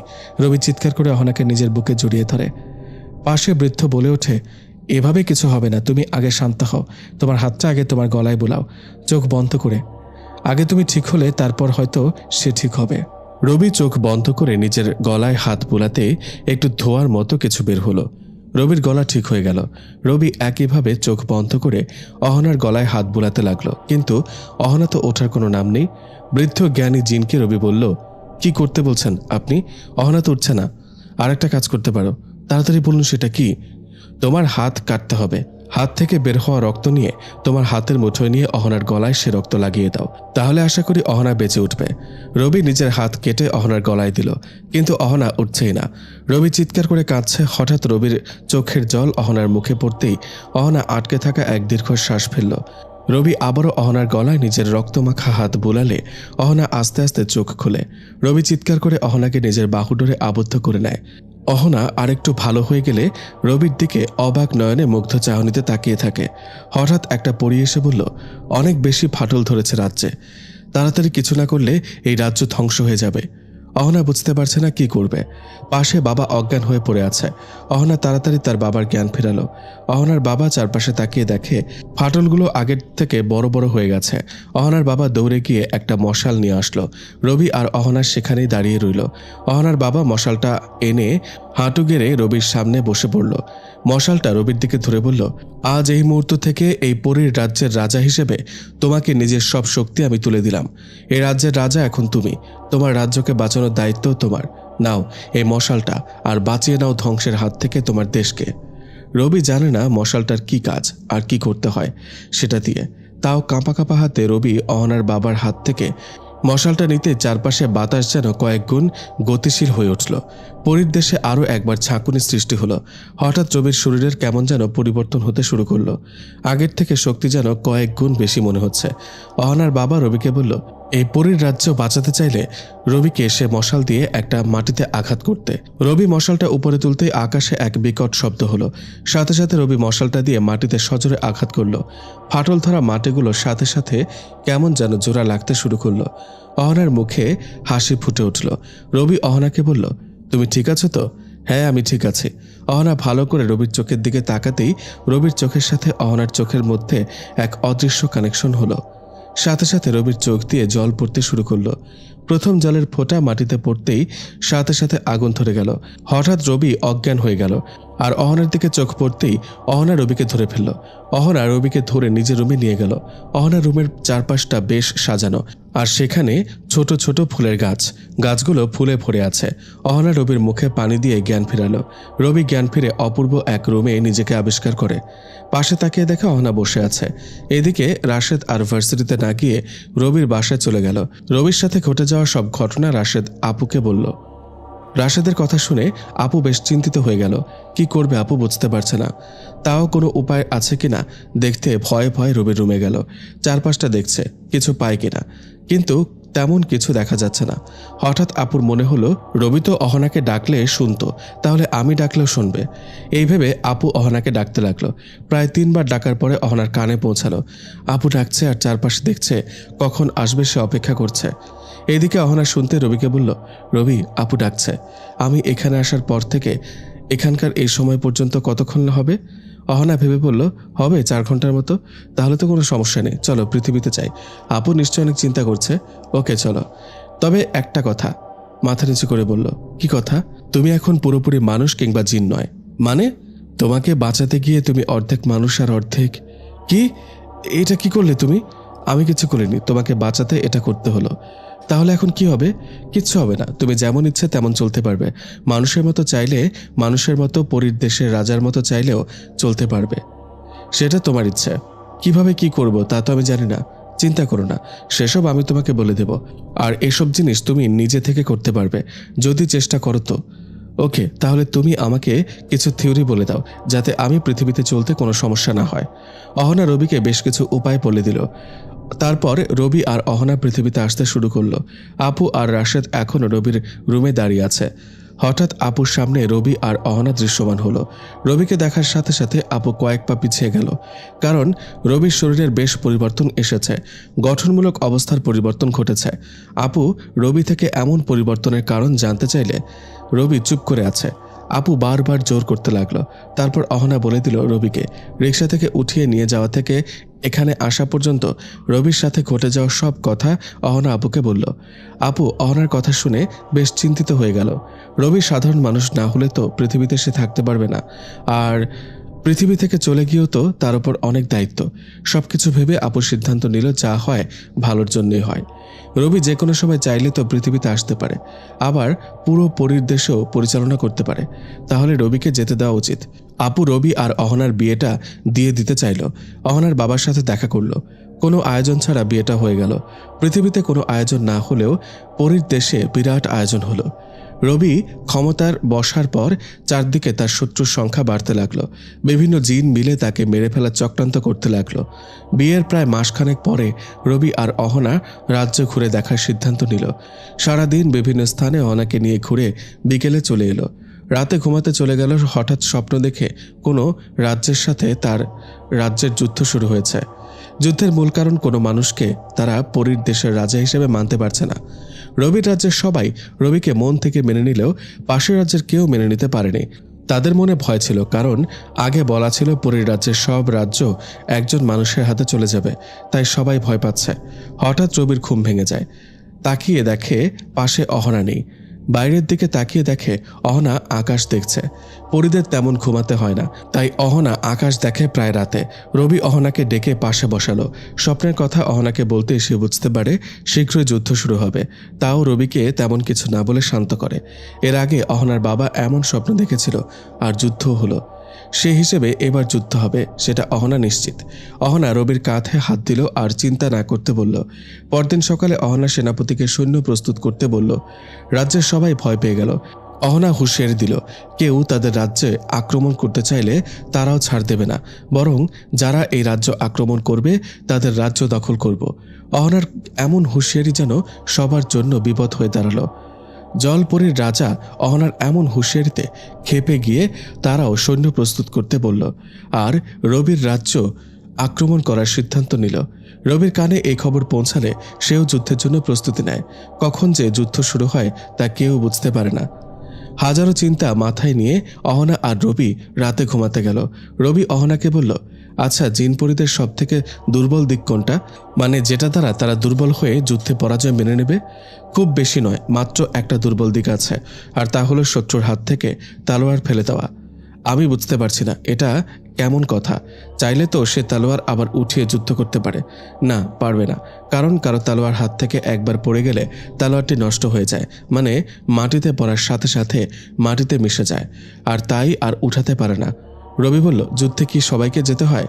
পৃথিবীর একটা অদ্ভুত নিয়ম, সৈন্যরা যুদ্ধ করবে আর রাজা রাজপ্রাসাদে বসে দেখবে, কিন্তু এখানে সেটা হয় না।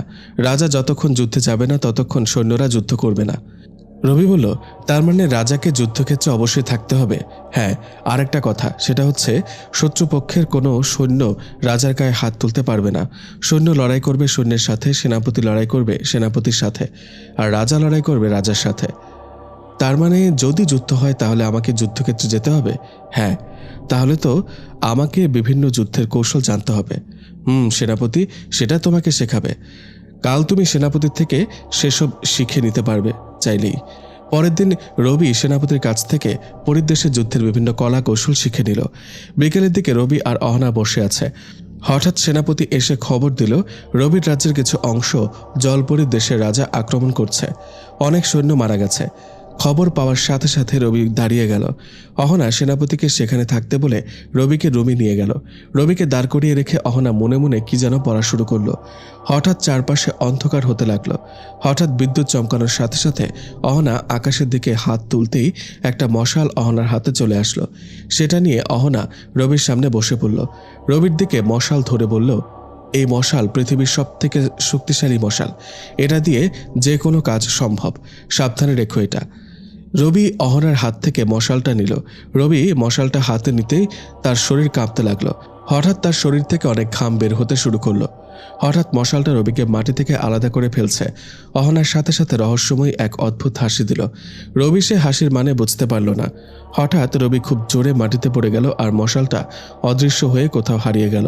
মাটি থেকে উঠেই দেখে অহনার চোখ দিয়ে পানি পড়ছে। রবি আকস্মিকভাবে কেঁপে উঠল অহনার এমন অবস্থা দেখে। রবি তাড়াতাড়ি অহনাকে তুলে নিল। রবি অহনার গালে হাত দিয়ে বলল, কি হলো অহনা, তোমার চোখে পানি কেন? তুমি যুদ্ধে যাবে, আমি এখানে বসে থাকবো, তাই খারাপ লাগছে। যদি আমিও তোমার সাথে যেতে পারতাম কত ভালো হতো। কিন্তু তুমি তো একটু আগে হাসছিলে। ওই মশাল যাতে তোমার কোনো ক্ষতি না করে তাই হাসতে হলো। মানে?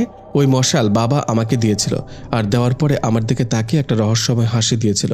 আমি সেই হাসির কারণ জানতে চাইলে বাবা আমাকে বলে, কারো হাতে মশালটা দেওয়ার পর যদি তার দিকে তাকিয়ে না হাসি তাহলে মশালটি ক্ষতি করতে পারে, তাই হাসতে হলো। ও, এখানেও একটা রহস্য।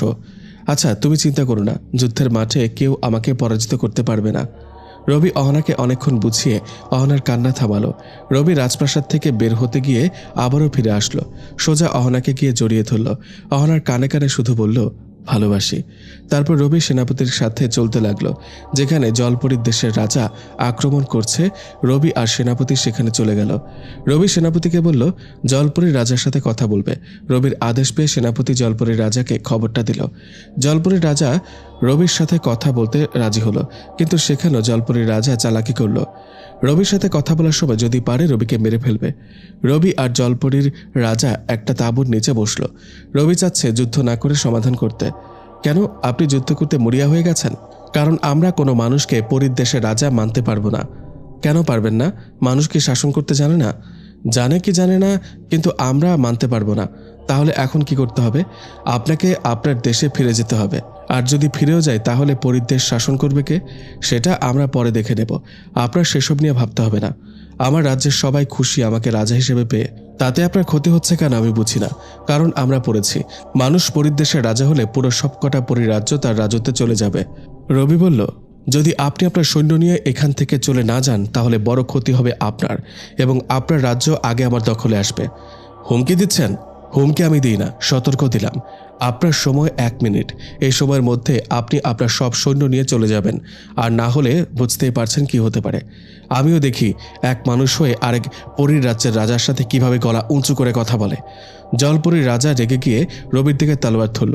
রবি শান্ত হয়ে এখনো বসে আছে, শুধু 1 মিনিট সময়টা যাওয়ার অপেক্ষা করছে। হঠাৎ জলপরীর রাজা রবির কাঁধে আঘাত করতে যাবে, তখনই রবি সেখান থেকে সরে গেল। রবির কোমরে আঘাত করতে গেলে আবারও রবি সরে গেল। এভাবে পুরো 1 মিনিট সময় শেষ হয়ে গেল।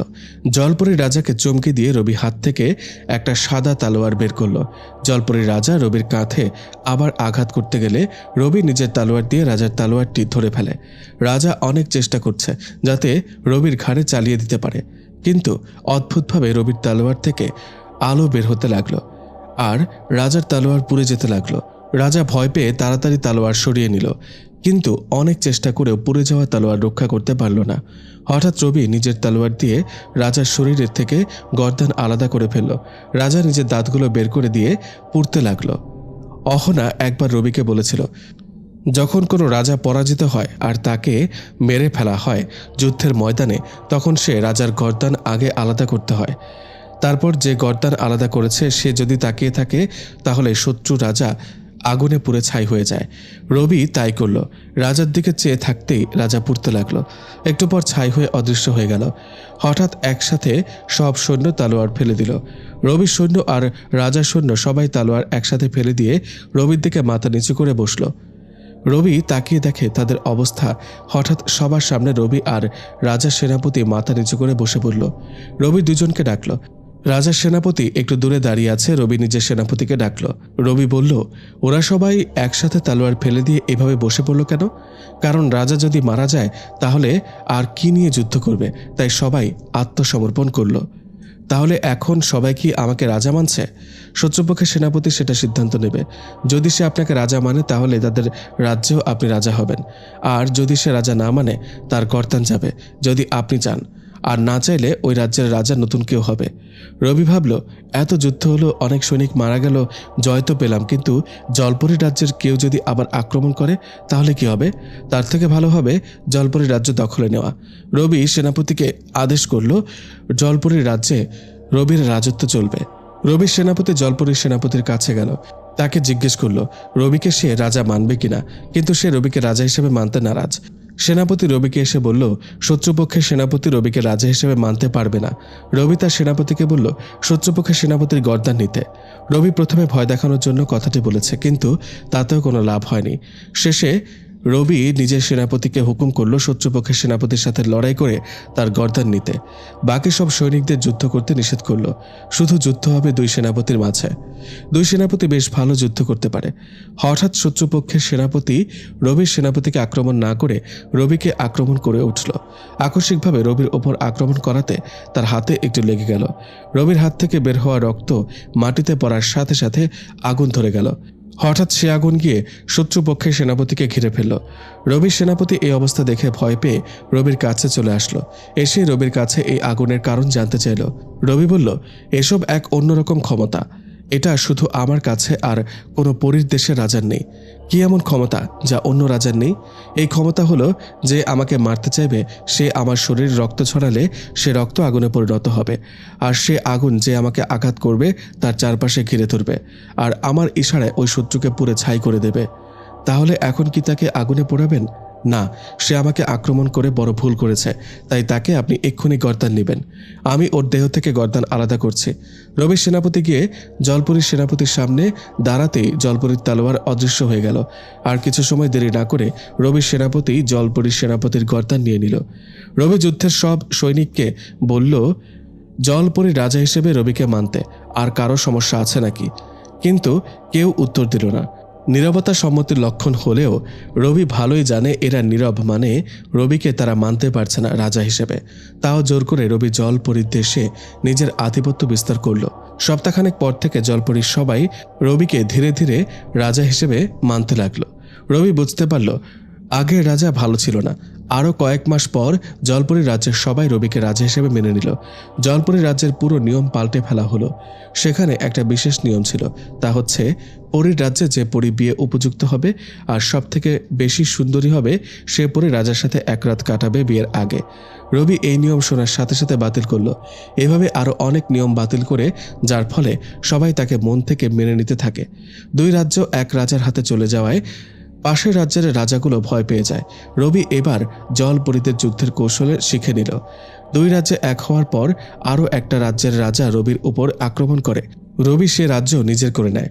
এভাবে অর্ধেকের মতো পরীর দেশগুলো রবির রাজত্বে চলে আসে। প্রতিটি যুদ্ধের শেষে তাদের রাজ্যের কৌশল রবি শিখে নেয়, যে কোনো সময় কাজে লাগতে পারে বলে। রাতে রবি অহনার পাশে বসে আছে। রবিরও এখন তেমন ঘুমাতে হয় না। বিভিন্ন রাজ্যের ক্ষমতা হাতে নিয়ে তাদের কৌশলগুলো শিখতে শিখতে রবিও তাদের মতো হয়ে গেছে অনেকটা। অহনার পাশে বসে বসে কিছু প্ল্যান করছিল। অবশ্যই অহনাও তা বুঝতে পারে রবির দিকে তাকিয়ে। অহনার প্রাণভ্রমর যেন রবির মধ্যে। রবি ভাবছে হঠাৎ পৃথিবী থেকে ঘুরে আসার চিন্তা করলো। অহনাও রবিকে নিয়ে পৃথিবী থেকে একটু ঘুরে আসার চিন্তা করলো। হঠাৎ অহনা বলে উঠল, আচ্ছা, তোমার কি আপুর কথা খুব মনে পড়ছে? অনেক মনে পড়ছে, আর ভার্সিটির বন্ধুগুলোর কথাও মনে পড়ছে। দেখবে তাদের? হ্যাঁ, কিন্তু কিভাবে? সাথে সাথে একটা লাল কাপড়ে কি যেন পরে বাতাস দিল। হঠাৎ লাল কাপড়টা উড়ে গেল সেখান থেকে, আর সেখানে একটা আয়না দেখলো রবি, যার মধ্যে একপাশে আপু কি করছে সব দেখা যাচ্ছে, অপরদিকে ভার্সিটি আর ভার্সিটিতে রাশেদ কি করছে, কার সাথে আছে, এমনকি তারা সবাই কি সব কথা বলছে সব শোনা যাচ্ছে।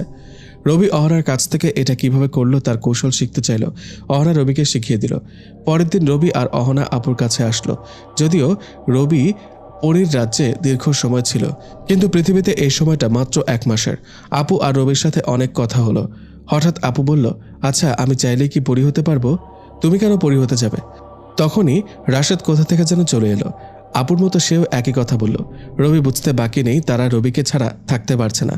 শেষে রবি আপু আর রাশেদকে নিয়ে উড়াল দিল পরীর দেশে। দুজনকে সাথে রাখবে রবি। যদি আপু পরী হতে চায় তাহলে রবি আপুকে পরী বানিয়ে দেবে, আর মানুষ হয়ে থাকতে চাইলেও মানুষ রাখবে। রাশেদ, আপু, অহনা আর রবি একসাথে আছে মানে অনেক কিছু। একের পর এক রাজ্য রবি জয় করেই চলেছে। কোনো বাধা তার সামনে আসতে পারে না। সব বাধা যেন তার এটুকু ফুঁ দেওয়ার মতো। রবি হয়ে ওঠে আরও শক্তিশালী, আরও অনেক বেশি ভয়ানক। তার সামনে যে আসে তার পরাজয় ঘটবেই। রবির রাজ্য জয় হয়ে যাচ্ছে। রাতে ঘুমাতে গেলে অহনা হঠাৎ রবির উপর উঠে বসে। রবি অবাক হয়ে গেল। এভাবে অহনা তার বুকে উঠে বসায়।